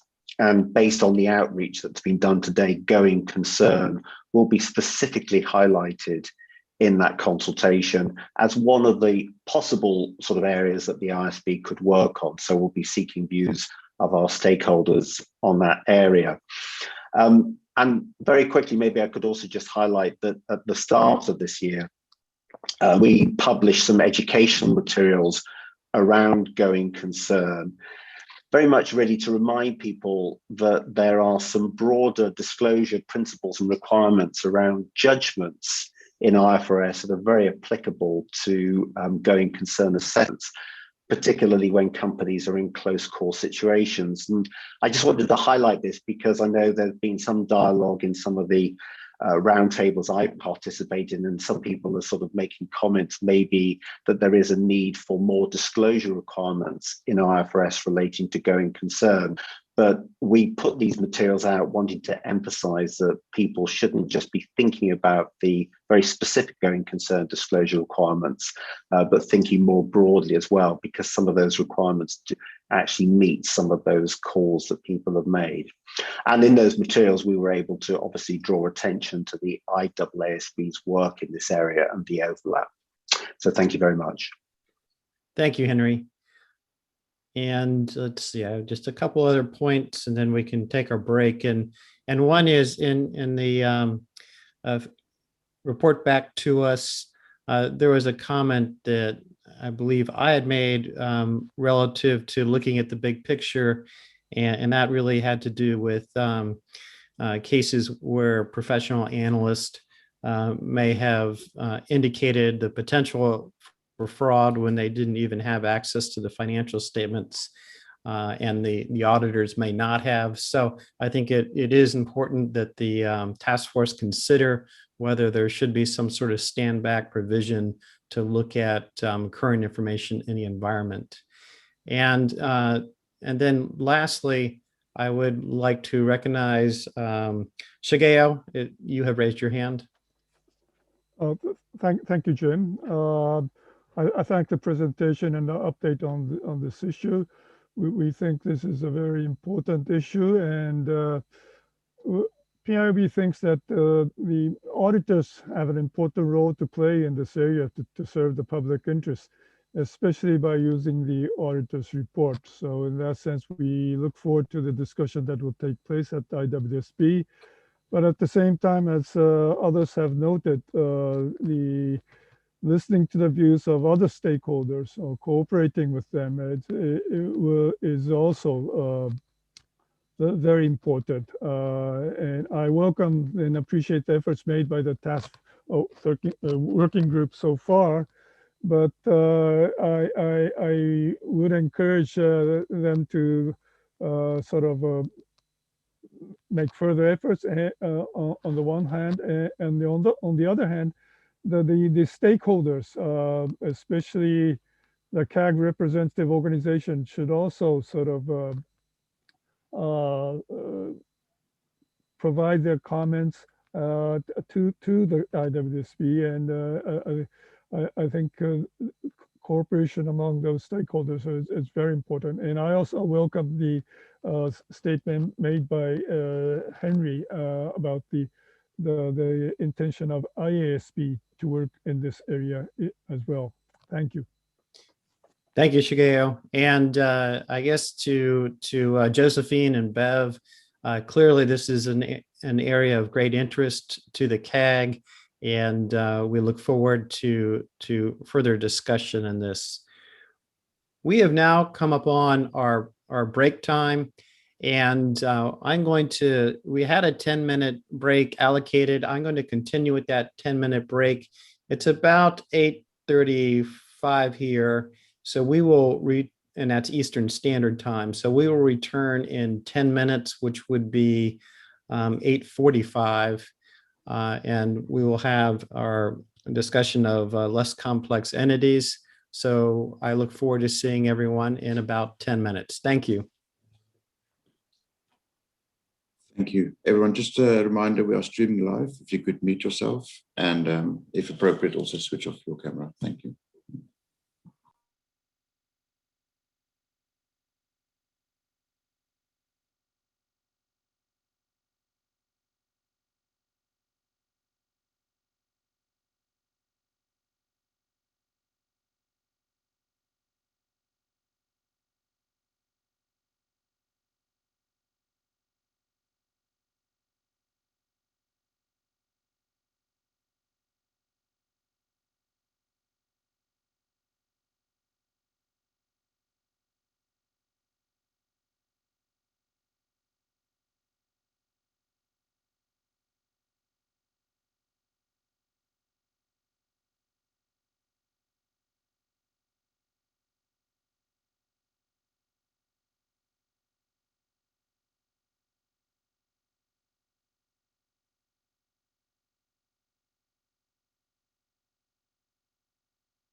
I'd like to welcome everyone back to the meeting. And again, thank you to Josephine and Bev for their update on fraud and going concern. They have taken our comments, and I expect fully that we will have additional conversations on this particular issue as it evolves and moves forward. But I did want to stay on time, and next I'd like to move toward less complex entities. And we have a presentation by Kai Morton, who is the task force chair. Kai, I will turn it over to you. Jim, and good morning, good evening, and afternoon to everyone. Just to join in and welcoming the new members to the CAG. The objective of this meeting is to get the views on the draft standard for audits of LCEs that has been presented. And we, towards the end, we will come to some questions on some specific areas in the draft that we want your feedback on, and then any other matters that you may have. But before we go there, in the agenda item D that you received, there is included the report back from the previous meetings that we had in September and December. I will not go through them separately, as I think that they've been covered in the agenda item itself. But maybe we should go back to you, Jim, to see if there are any comments on the report back, if there are any other matters on that. Thank you, Kai. I will go back to see if anyone has any comments from the report back before Kai moves forward.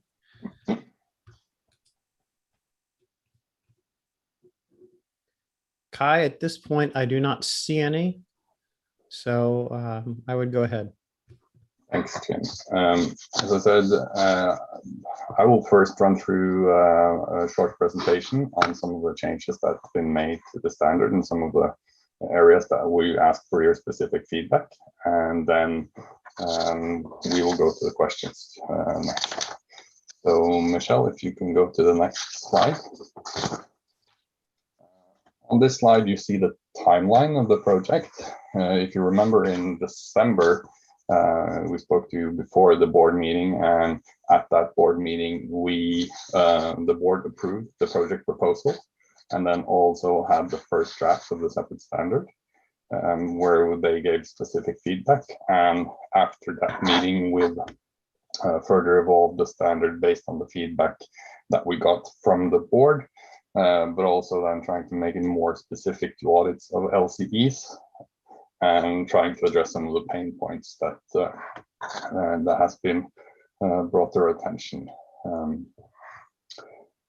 And as you see there as well, the intention is that we will have a second discussion with the board in June, and then at the June meeting, if we're still on timeline, that we will approve the ED at the June meeting and publish the ED shortly thereafter, so that the ED will be available from mid-July until the end of the year.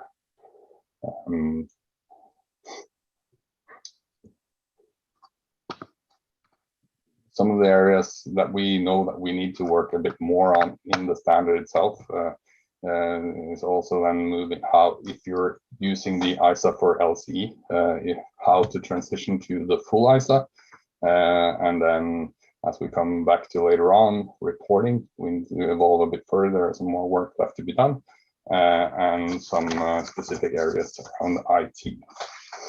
So if you go to the next slide, Michelle. As you see here, applicability, this is our favorite topic. I think in every meeting that we are in, it's the area where we spend up having the most discussion, and this is a new version again from what you've seen before. If you remember back in what presented in December, we had grouped the characteristics of when an audit is considered to be less complex into two areas. One being when it caused by characteristics of the entity, and the other being based on the applicable financial reporting framework. The feedback we got from the board and others was that this was confusing and not clear, so that we've now done a new draft of the applicability. We also got the feedback from the board that we should look at what IFRS for SME had done, where they looked into public accountability to scope the standard in or not. We've had a discussion with IAASB staff and discussed with them challenges and issues of using public accountability that they had. And we got their input, and based on that, we have not moved forward using the public accountability concept, as we would feel that it would cause confusion to add another concept into the standards where we already have listed entities in PIEs, and the discussion going on with IASPA to move from listed entities to PIEs, and also to use a concept that is not consistently used throughout internationally would cause additional confusion.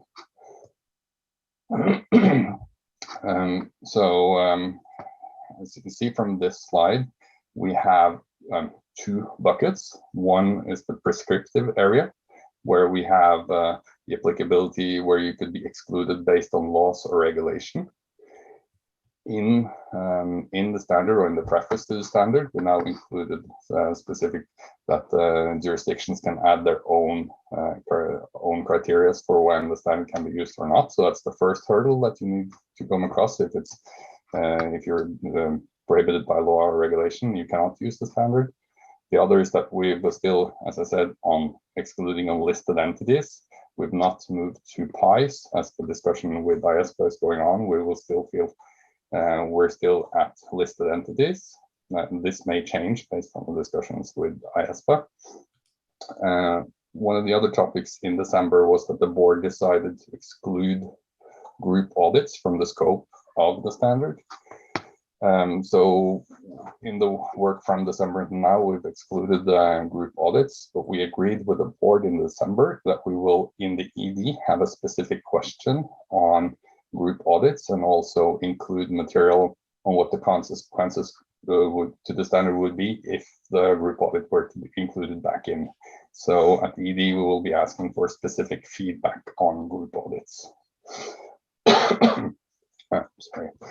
I think it's also worth to mention on some of the outreach that we had afterwards. We've had a lot of push from people to that they want group audits to be included. So I think it will be interesting to see the feedback that we get on that also in the ED. So if you go in past the prescriptive box on the left-hand side, we move to the judgment area.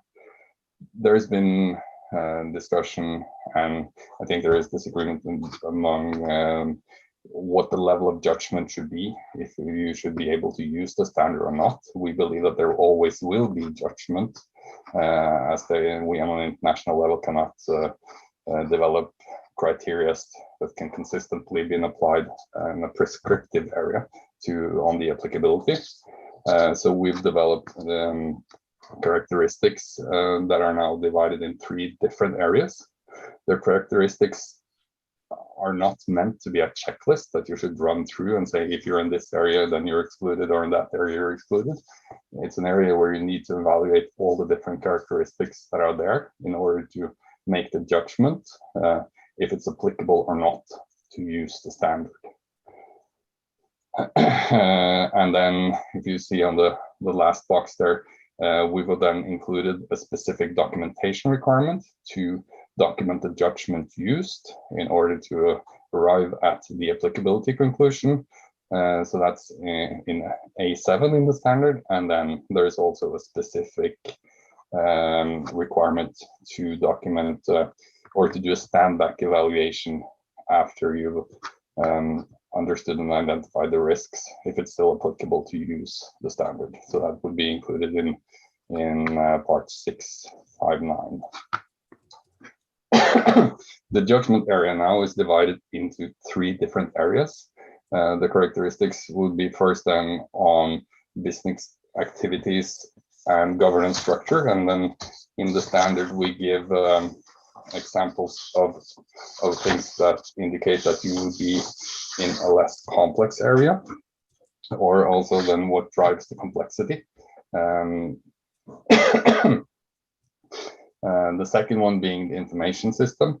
In here, it's you're considering then the entity's use of information system. Are they using? Is it a less complex IT environment where you have commercial software and you don't have access to source code?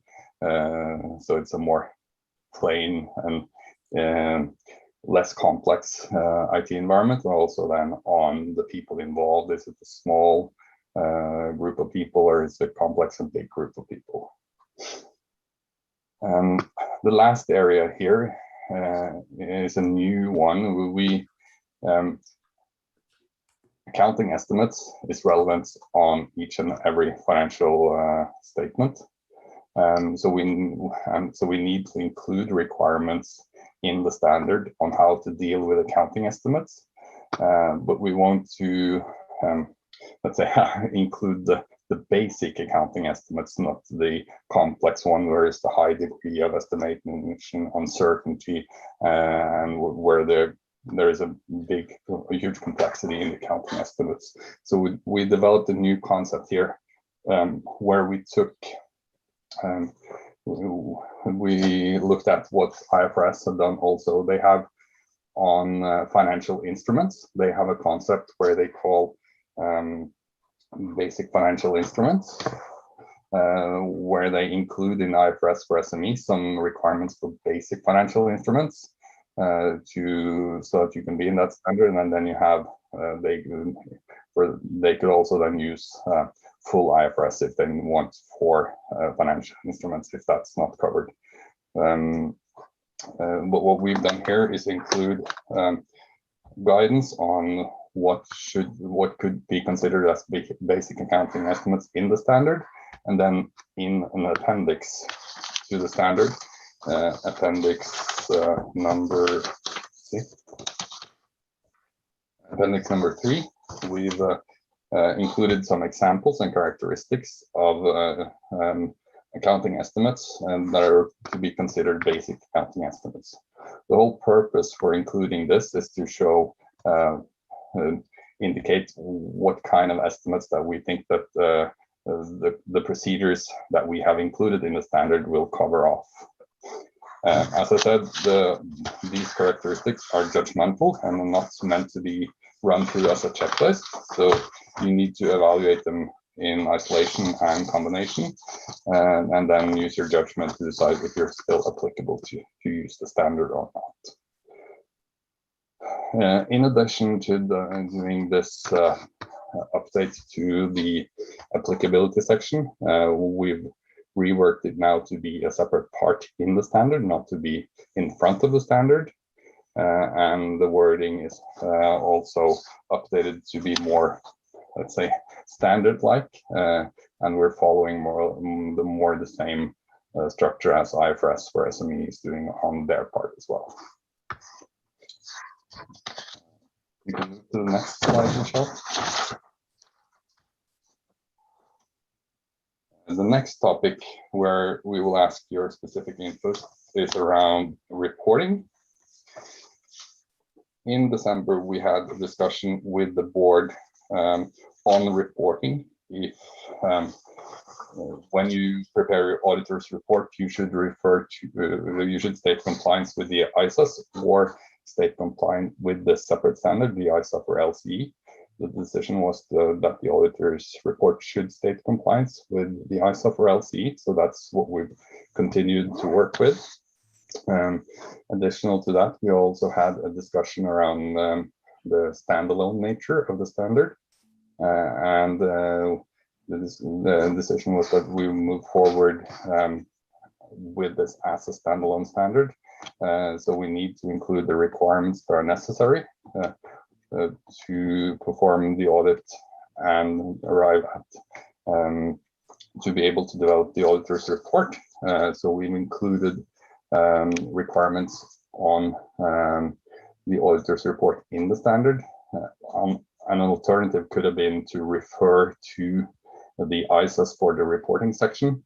As I said, as this should be a standalone standard, we need to have the requirements in here on how to develop the auditor's report.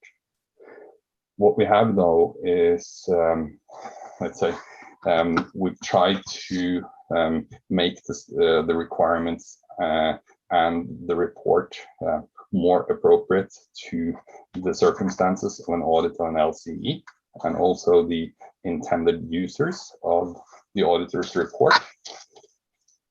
So in the appendix, there is a sample audit report, a clean auditor's report, which is only contains the conclusion and the basis for the auditor's opinion, and then the standard text, so to say, is in an appendix to the auditor's report.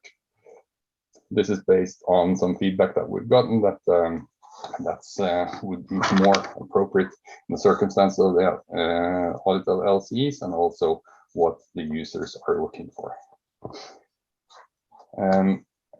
We have included some requirements of modified opinion and emphasis on matters and other areas as well, but we are currently considering, and what we are looking at now is to develop a support guide, so that we will have basic and straightforward requirements in the standard and how to develop the auditor's report, and then we will have a support guide which includes examples of modified reports, emphasis on matters and other areas, together with additional guidance on how to develop them.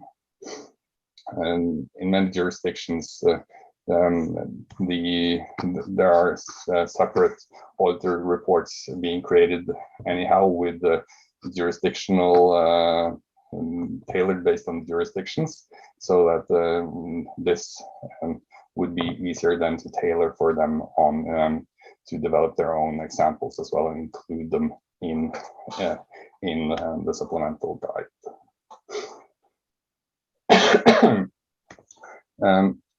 On key audit matters, ISA 701, we had a discussion to say that key audit matters would not be required to report on for audit of LCEs, but in some cases you may voluntarily report on key audit matters, and how should we deal with those in the standard.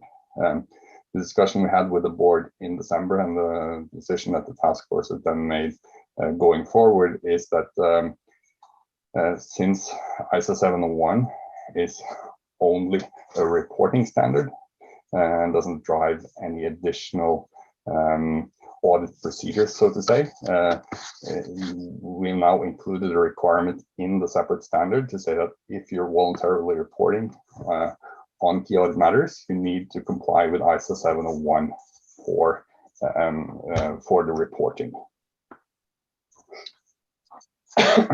In IFRS for SME, they have a concept where they call fallback. So that's what they said on the financial instruments. They've included some, but you could fall back to the full ISA for the full IFRS for certain requirements. So this would be then the only case where we have a fallback to the full standard. If you're then reporting key audit matters, that you would need to comply with the ISA 701 in those circumstances.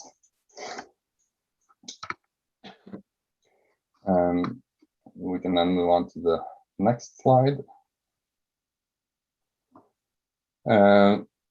If you compare this version of the standard to the December version, there's been a lot of changes in many areas. One of them being that what previously was in the introduction section has now been moved into a preface. As I said earlier, similar to the structure of IFRS for SME, same way there. The first matter here is around maintenance of the standard. We discussed with the task force, and similar to IFRS for SME, we want to have the standard as a stable platform, and we indicate in the preface that the standard will be updated once every 3 years, so that you have a stable platform, not having changes every year. We discussed also on definitions. We use the same definitions as we have in the other standards by IAASB, and we want somehow to refer to the standards and not having to duplicate them in our standards to include them. So we're still working on how to include them in the standard without having to duplicate them in there. We're doing some additional work on that. On definitions, as you might see in the standard as well, to indicate that you're actually that a definition is actually used in the requirement. We've now used the first time a definition is used in a part, the definition is underlined, so that you can see that it's actually a defined term that's used in the requirement. This is a temporary issue, as when, as you know, the standards are being transformed into a technical solution. When you hover over a defined term, then the definition will pop up. So this is more of a short-term solution to have an underline so that you can see that the defined term is being used. And as I said, also what we've done is looking at some of what's been pointed out at some of the pain points in using the ISAs for audits of LCEs. So we've been revising the standard to make it more appropriate to circumstances of an LCE.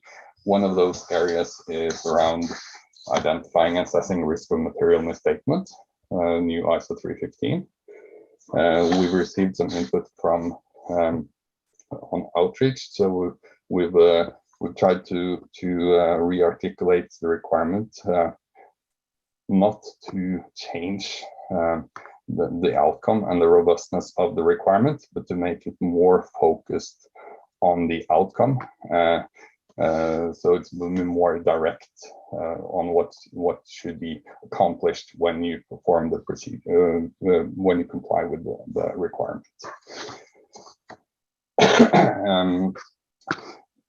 Also, in the standard itself, you can see that some text are included in the blue background in italics. It's what we call essential explanatory material. They are in two different categories. One is overall, when it's when it relates to the whole part or section, it comes before the requirements, and then if it's explanatory material relating to a specific requirement, it follows directly after the requirement. The purpose of the explanatory material is not to describe how you should perform a procedure. It's more material that you would need to know in order to understand the requirement and how, to develop and perform the procedure itself. So in the issues paper that has been included in the agenda item D2, you can see there is also some principles on how we've included them. I will not go through them specifically, but you can see there also what we've done in order to judge what should be in there and what the purpose of the explanatory material should be.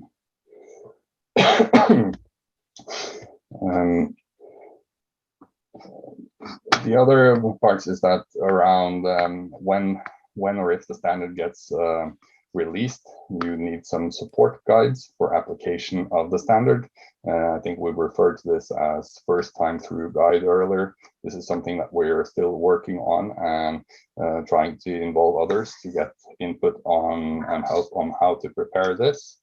And also we're planning for outreach for when the standard's out for consultation, that we'll do some outreach to get feedback on the standard itself and also on the applicability of the standard and how it can be used.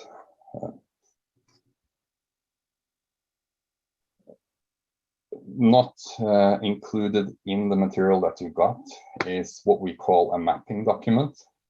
It's how we worked to decide which requirements in the ISAs that should be included in the standard, and if it should be included, how it should be done. So it's referred to in the material that you got, and for the board, it's the mapping documents that show each requirement in the ISAs and how they would be included in this standard. To decide this, we use something we call the alignment principles, which is similar to what IFRS also used, IASB used when they developed IFRS for SME, where we go through to decide if the requirement is relevant in the circumstances of an audit of an LCE, and if it is, if the requirement should be or needs to be changed to be more specific to audit of LCEs, and if it was tailored to the circumstances, would you still meet the same objective if it was tailored? So if you're interested in looking at all the nuts and bolts behind the standard itself, it's agenda item 4B1 and 4B2, and that's posted to the board for the March meeting. I think then you can go to the next slide. I think by that I've completed the update of what the work's been done so far. I think then we should turn back to Jim for, I think first we will get comments on the applicability. So Jim, back to you to receive comments on the applicability that's included in the draft ISA for LCE. Thank you, Kai. Your task force has made great progress here on this. And I will open it up to see if we have any comments from CAG members. We have a number of comments. Daniel, welcome.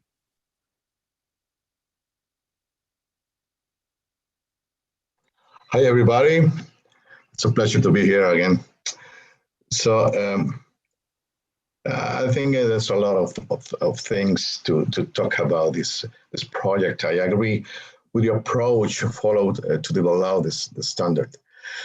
However, I think that the handling of group auditing, which is in a A3Z, needs to be further clarified.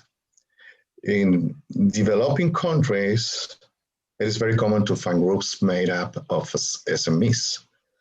Consequently, all these entities would be audited with this standard, but the consolidated would have to be audited with the full access.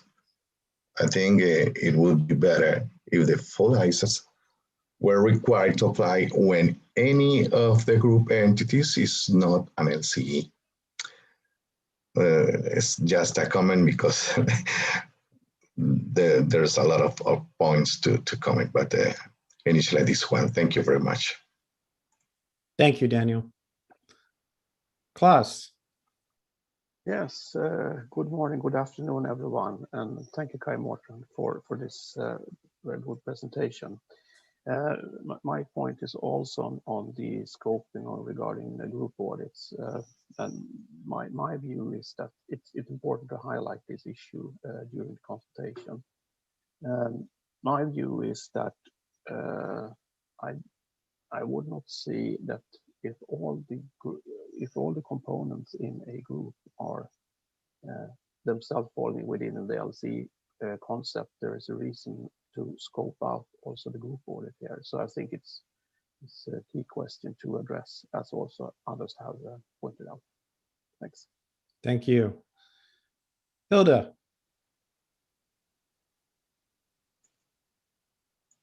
Yes, good afternoon again. Thank you. I am afraid it's the same comment as the one that has been made already, and it's again on the exclusion of group audits. We're very grateful that there will be a question on this in the exposure draft, because it is not straightforward from some of the comments that we have received that it would be excluded, and we think it is important that it is possible to reconsider and to comment on that because of the comments that were already made by Klaas and by Daniel. So thank you, and Kai, Morten, thank you very much for your presentation. Thank you. Hussein. Hi again. My comment is about, first one is out of scope. Actually, when we look at jurisdiction, entities classify based on size, not complexity. Especially in European region, we see micro entities, small entities, medium entities like that. Therefore, I think it is good to change this standard name IAASB for SME. Just suggestion. It's also make it parallel to IASB's IFRS for SMEs. Actually, my comment about applicability of this standard is about public interest entities. I think public interest entities should also excluded, because there is a great concern, great public interest concern, and whenever this standard complete, I think there's a perception problem because of its size, because of the implementation of standards. Therefore, actually in draft public listed entities excluded, but currently IAASB has a project on public interest entities, definition of public interest entities, which cover listed entities and also cover other publicly interested entities. Therefore, I think public interest entities should be excluded. It's better for public interest. And also alignment of ISA, I think it's important. Whenever these standards applied, I think generally auditor had to go to ISAs, because this is short version of ISAs, and there may be cases to go ISAs. Therefore, alignment is crucial. And also, when I review the standard for auditing, audit techniques are important, because the major source of obtaining audit evidence, auditor apply audit technique and then obtain audit evidence. When I look at some audit technique, that there is no touch on some audit techniques. Therefore, it's good to review this draft.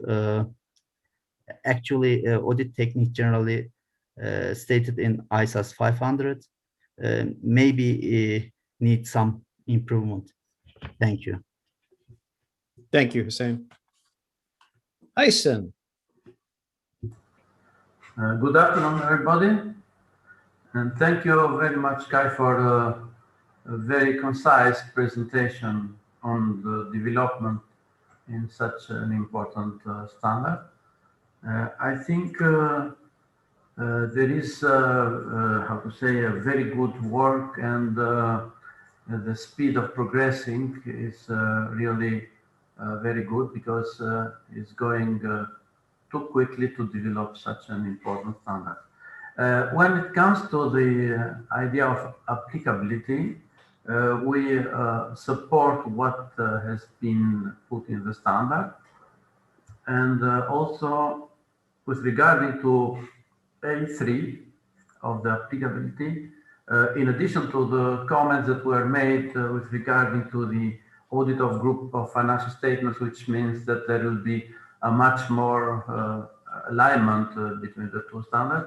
I think the point D, A3D, need to be much more precise in clarification, because it's related with the judgment of the auditor to define, based on the three characteristics, if there is less complex entity or not, if there is an audit for less complex entity or not. And that I think should be maybe, as Kai mentioned, supported by the guidance that will be developed on this field.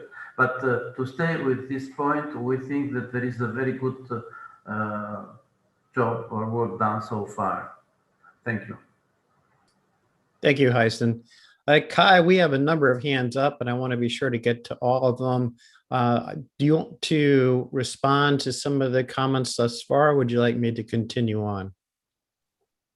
I think in the interest of time, you can continue. I can see some of the same themes coming up. Right, so we do seem to get some themes here. So, okay, I will continue to do that. Natasha. Hi, great. Thank you very much. A brief comment from me. I wondered about the key audit matter disclosures not being mandatory.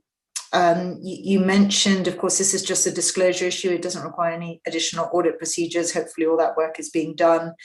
And I think with regard particularly to the public interest entities that were raised earlier, that is really, really important. I think this is the way in which users, investors, and indeed broader sets of stakeholders get more insight and ensures the right level of transparency.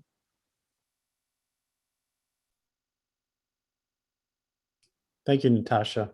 Rob, with SEC. Great. Thank you, Jim. Kai, thanks for the presentation as well.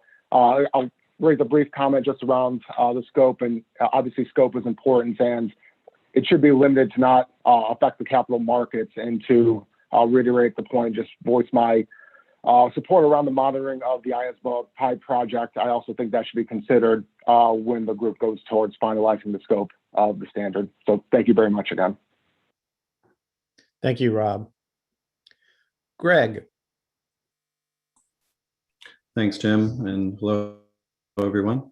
I just wanted to point out an observation with respect to applicability and governance structures that are mentioned in Section A, and specifically paragraph A5 discusses governance structures that may be indications of complexity. And attempting or reflecting on that guidance in respect of the public sector, I felt that the governance structure, the presence of a governance structure that includes, for example, an audit committee or subcommittees of the board, is not necessarily an indication of complexity and may simply be a reflection of, mandatory governance structure or policy or regulatory requirement. So I would just encourage the task force to reflect on whether or not governance structures are in response to risk, and if they are not in response to specific risks or complexity, then perhaps the presence of a particular governance structure is not an indication of complexity and should not be preventing the application of the LCE standards to the audit. Thank you, Greg. Paul. And I assume you mean Paul Sobel, since I see Paul Thompson also has. True. It's Paul S. You're on now.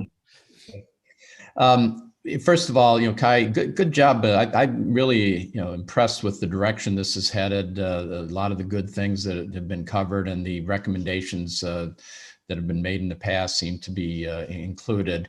One in particular I wanted to point out and reinforce was the LCE reference group feedback on page 20 commented, it was highlighted, it was important to have an exit point if complexity is encountered. I know we've talked about that in the past, so I just wanted to reinforce that I still think that's pretty important.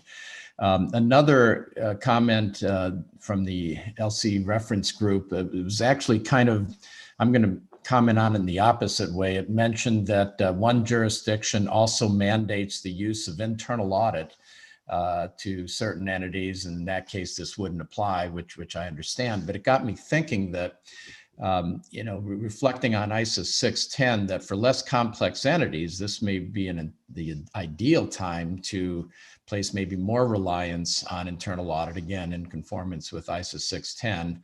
Although I also recognize that some less complex entities may not even have an internal audit department, but wanted to kind of plant that seed and keep it front of mind. Thank you. Thank you, Paul Sobel. Don. Thank you, Jim. Well, of course, we know that the SMPAG has been very supportive of this project, and I fully appreciate that included in the agenda are a lot of our comments. So just a couple quick items. One is we're very much looking forward to the exposure draft in June, and just wanted to thank you for all the hard work on this project. And I also wanted to support the comments that have been made about the group audits, because this is an area of strong concern, because we believe that it would severely restrict use of the standard if those are not included. Thank you, Don. This seems to be a recurring comment, Kai. Let's see, Takashi. Thank you, Jim. Thank you, Kai, for the explanation. And also, first of all, I would say thanks task force on the great work effort on update draft IS4 LCE. Regarding the scope of this standard, I am same position at last CAG meeting. I think task force should maintain the exclusion listed entity from the scope at least. In addition to that, when I heard your presentation, when I read the agenda materials, considering the first for SME, first for SME is restricted use for the entity have a public accountability. For example, not only listed entity, but also bank and insurance companies and investor bank, and such company meets the criteria that is because for SME is not restricted to use. So these lists are very. It is my view. These lists are very similar to the list of proposal PI definition proposed by IAASB. So as a result, I think the task force became necessary to consider the expanding the exclusion of this standard in the future sooner or later. So I want to, in this regard, I want to echo Rob's and same comment. Task force encouraged to take into consideration to expand the exclusion list to the PI. Thank you. Thank you. Kai, certainly my hands up board has been well lit here. So some more comments. Paul Thompson. Thank you, James. And again, yeah, just reiterate what everybody else has been saying, that Kai, you and your team have done a great job here, and we look forward to the exposure draft being approved at the June board meeting and released soon after. If I may just sort of pick up on a couple of points, these are largely recurring points. We do support close alignment with the ISA, while also simultaneously encouraging the development of a separate standalone standard. What I think is important as this exposure draft gets pushed out for public consultation is I think to try to avoid any reference to the fact that this is a kind of a condensed version, a simplified condensed version of the ISA. It is a separate standalone standard relevant for slightly different set of circumstances, that being the audit of LCE. And I think it's also important not to justify alignment on the basis that it's important because some less complex entities one day might become more complex. I think the reality is, in the same way that very few small companies gravitate to become large companies, very few less complex entities, I think, will end up being complex, and therefore it's important not to push that argument too strongly as a reason for the alignment. So, Paul S, if I think perhaps come across as being slightly contradictory to what you said, the group issue is also critically important. I'm obviously pleased to see that the issue will be raised in the exposure draft. It's absolutely critical that it is, because the incidence of SME groups is widespread, or less complex groups. So therefore, I think there needs to be very careful consideration given to this. And just out of interest, the IFRS for SMEs, which of course is a kind of cousin, if you like, of this proposed new standard, the IFRS for SMEs does include, I believe, group financial statements. So just, I mean, that's not necessarily a reason for its inclusion, but I do notice that there's a lot to be learned, as has already been learned from the IFRS for SMEs experience. Final point, as you can see, all the wind wasn't totally taken from my sails as to what has been said already. It relates to when this thing goes out on public consultation. I would encourage serious consideration being given to, for example, global webinars. I would also encourage careful consideration given to the possibility of some kind of short survey which would elicit feedback from small and medium-sized practices who typically do not respond to like a 100+ page exposure draft. That's the harsh reality of it. So thanks for giving me the floor and making those comments. Thank you, Paul. Asha. Hi. Thank you, Kai, for the presentation. Just want to, like, even in Sri Lanka also, we have our own similar standard. It's called the audits for non-SBEs. It's similar to non-PIEs. Just want to share some references in relating to our local standards. I was wondering whether there is a possibility of including, in addition to the current scoped out entities, in the applicability section, to include entities who are kind of publicly accountable. Like see in our region, there are companies who deal in public funds who are not being regulated in any way. Like, so your first point relating to scoping out, if the law does not allow you to use this, will not apply in this case. And also in our whether there is a possibility to specifically include the related accounting framework. Here we, I don't know whether it's possible. Here we say that the relating accounting framework is the accounting standards for SMEs.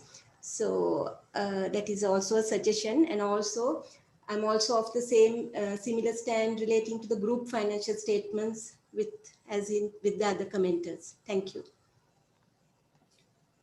Thank you, Asha. Okay, Natasha, your hand is up. Do you have a follow-up or? No, I think that's just not putting my hand down. I'll try and do it now.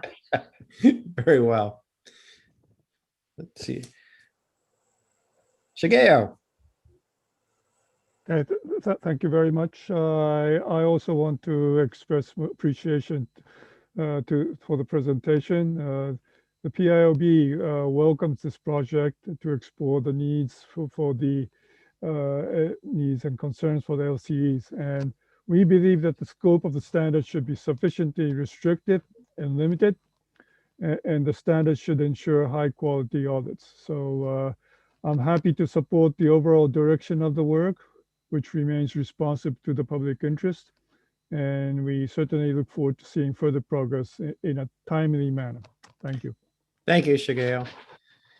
Well, Kai, I think if you took all the comments, for which we had quite a few, there are certain themed areas which probably would be important for your consideration, but I will give the floor back to you to respond. Thanks, and thank you all for the comments that we received. I think, as you said, Jim, there are some themes that came across. So the themes that I picked up, first, the group audits. There are some strong views to include group audits, so we will take that feedback with us going forward. Also on in the applicability, whether to use listed entities, public interest entities, or public accountability. As I said in the presentation, we are currently using listed entities. We are closely following with IAASB what the conclusion will be, whether to move to public interest entities or not. So we're closely following on that. And I think also some of you referred to public accountability. We explored that a bit and we discussed it with IAASB as well. And I think, as I said earlier, it's if we're to introduce another grouping would be that's not consistent across consistently applied, could be confusing also to the users. So that's why we're still at listed or moving them to public interest entities, if that would be the case.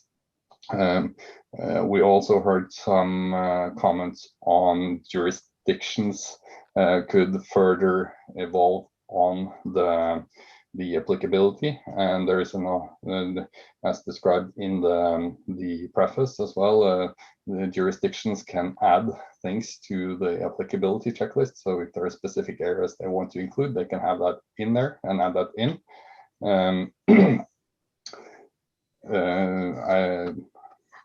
We also heard comments relating to applicability and especially around governance structure and public sectors. Public sector is on our list of something that we need to look a bit further into. The intention is that the standard should also be applicable for public sector, so that we need to be careful in a way, not inadvertently scoping them out by including something in the applicability. That being said, also the characteristics in the applicability section is not a checklist that if you're if one of the characteristics is there or not, that you would be automatically disallowed from using the standards. It's different characteristics that you need overall to judge to see if it's applicable or not to use. But we are looking more into public sector. We also heard something on size versus complexity in the applicability. In an international standard, we've explored, and I think it's almost impossible to be able to have size criteria on the use of the standard, but that would could be a typical area for jurisdictions to add things in, or how they could further tailor the applicability. Also probably on use of financial reporting framework if they want to link the use of the standard to that or not, but it's the standard should be open to use for all. Also welcoming all the support that we got, and on alignment, as Paul said, we will not sell this as a subset of the ISOs or not. It's the standards that should be applicable for reaching for the circumstances of an audit of LCE. So it should be high level standards, not a subset to lower quality or anything of the ISOs. It's it should be applicable in the circumstances. Yeah, I think I covered up mostly all the comments there. Maybe then, if I did not miss any of the major comments, that we should move to comments on reporting. the requirements that are in Part 9 and the draft standard that's in Appendix 6 of the agenda item. So back to you, Jim. Yes, thank you.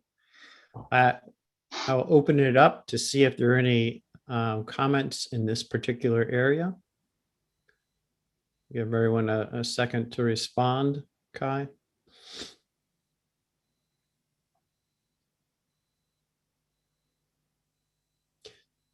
I think maybe your first question maybe covered many of the concerns. I do have a comment from Takashi. Thank you, Jim. Thank you, Kai. I have one comment on the auditing reporting. I commented at the last CAG meeting in the audit report, auditor should clearly state that audit is performed according to the ISA 4 LCE to mitigate the confusion for the users. I appreciate that for the task force take it consideration. And at this moment, in addition to that, considering that there are significant judgment for the decision by the auditor, this entity is LC or not, and this audit, whether it's able to perform by the according to the ISA 4 LCE. So in that sense, to get more transparency of the audit and audit report, I think it is useful for the user that auditor also state the audit report, how auditor judge this audit could be performed according to ISA 4 LCE, or why auditor judged this entity is LCE. I would appreciate for the task force take it in consideration. Thank you. Thank you, Takashi. And we have a question from Hilda. Thank you, Jim. On reporting, we would like to invite the task force to consider if, seeing this is a fully standalone standard, to consider if it is appropriate to have basically the auditor's report as similar as it is currently proposed as it is in the full ISAs. I think there is only the difference of the reference to the ISAs, the standards that are used, and otherwise it's almost completely the same. And as far as, you know, making a difference for users to know whether this was a full audit or a LCE audit, would that difference be enough, just that difference in the reference to the standards? And it might be good to stand back and to reflect on that. So we would like to invite the task force to consider that, to avoid confusion on that in the future. Thank you. Thank you. All right, I don't see any other questions. I think, Kai, we've addressed your first question 1 as well as covered question 2. I think I'll open it up to see if there are any other matters for not only Kai's presentation, but all the areas we've covered today. And it looks like we have a comment from Daniel. Daniel, you're on. Sorry. I'm not really clear about the hierarchy to use the ISIS as a reference for this new standard. There will surely we see two situations in which this is necessary, and it is very difficult to foresee them in the text of that. So I would like to have more clarity about this issue. Thank you. Thank you, Daniel. Okay, anyone else? Any other matters? Christian. Yes, thank you, James. Just one question regarding the requirements to test the design and implementation. Did the board, or does the board consider to have this to obtain an understanding, or is this just considered to be a walkthrough? Okay. let's see if Kai, do you have a comment on that or Daniel's response? Thank you. I'll just respond to the comments that we received both on reporting and on any other matters. On Hilda's question or comment, the requirements on how to develop the audit report is similar to the ISAS, so it's the same things that should go in there. If you look at the appendix number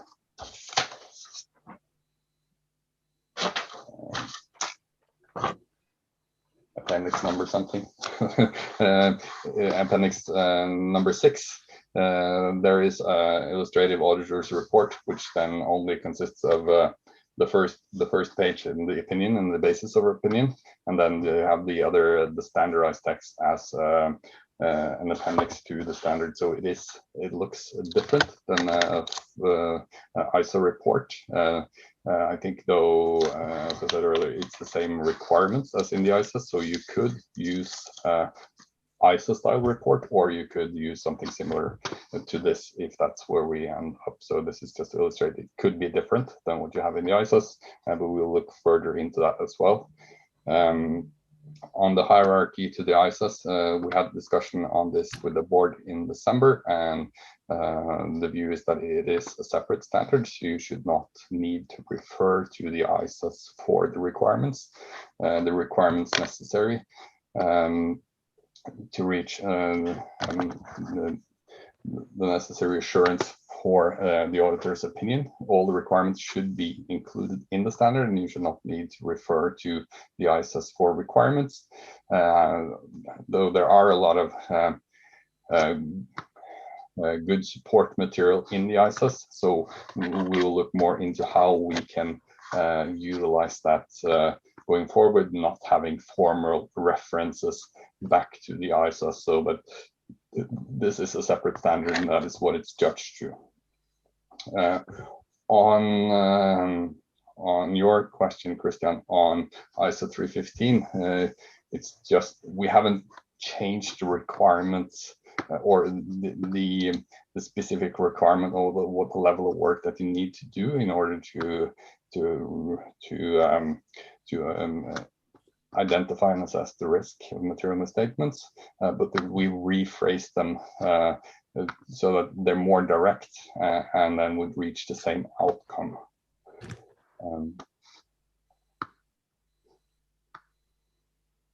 I think by that I have responded to the comments that we received, James. If there are no others. Thank you, Kai. Well, Kai, go ahead. Yeah. Any final comments for us? I'll just thank the CAG for all the support and comments that they've given in this session. If you have additional comments as well, you can also send them through on email to me. Open to getting comments there as well. And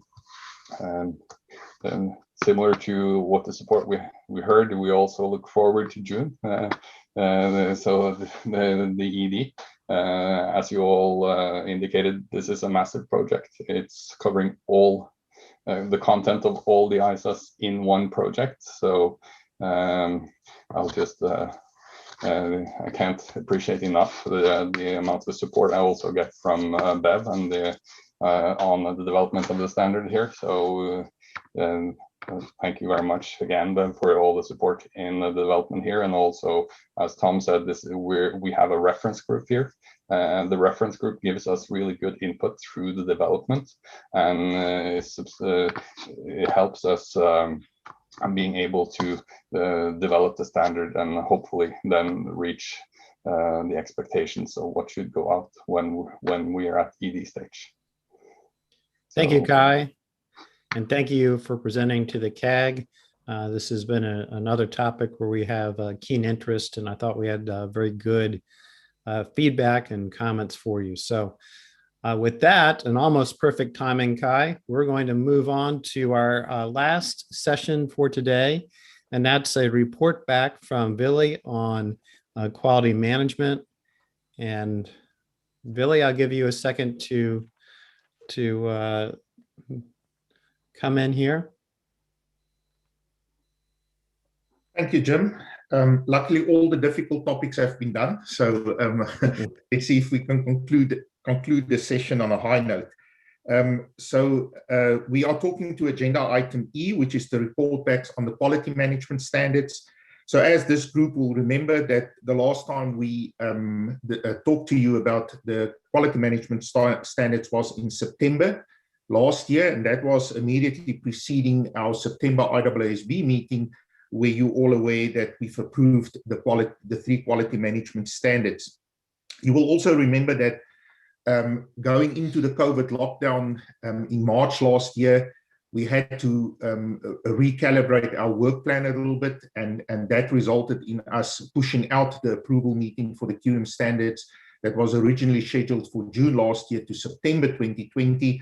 But what that did mean is that it provided us with an additional opportunity in June to take some targeted issues regarding the quality management standards to the board discussion in June.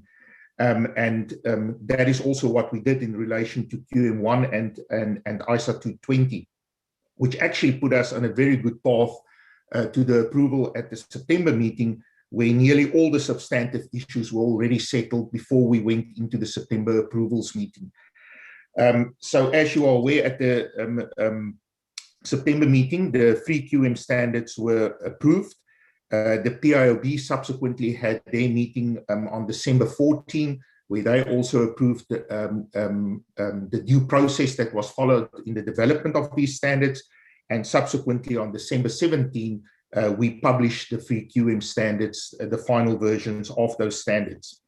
So what you have in agenda items E1, E2, and E3 are respectively the report backs for ISQM1, ISQM2, and ISA 220. In each of those agenda items, we've also included a complete project history for each of those projects, which includes previous discussions we've had with CAG. So, Jim, really what I'm looking for is we can take all 3 of those agenda items together. The CAG has had the report backs, and I'm just wanting to pause to see if there's any comments on those report backs in order to finalize this part of the due process. Thank you, Billy. Let me see if we have any comments on report backs or any other comments on Billy's comments.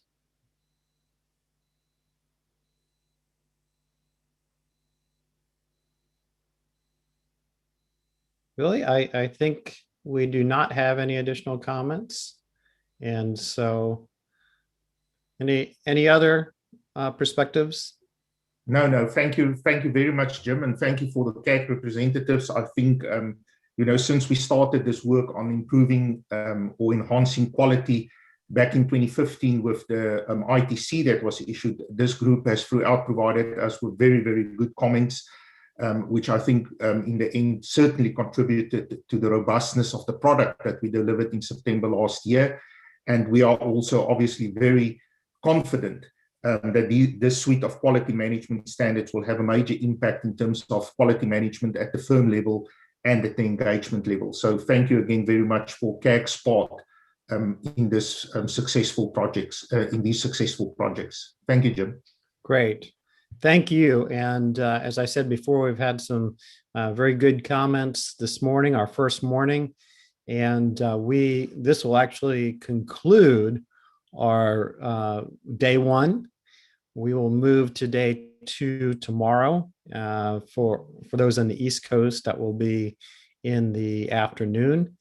And we will kick it off with audit evidence, followed by EER and the work plan, as well as our private and closed session. So I thank you, everyone, and I look forward to seeing you and look forward to the discussion tomorrow. And with this will close out our day 1.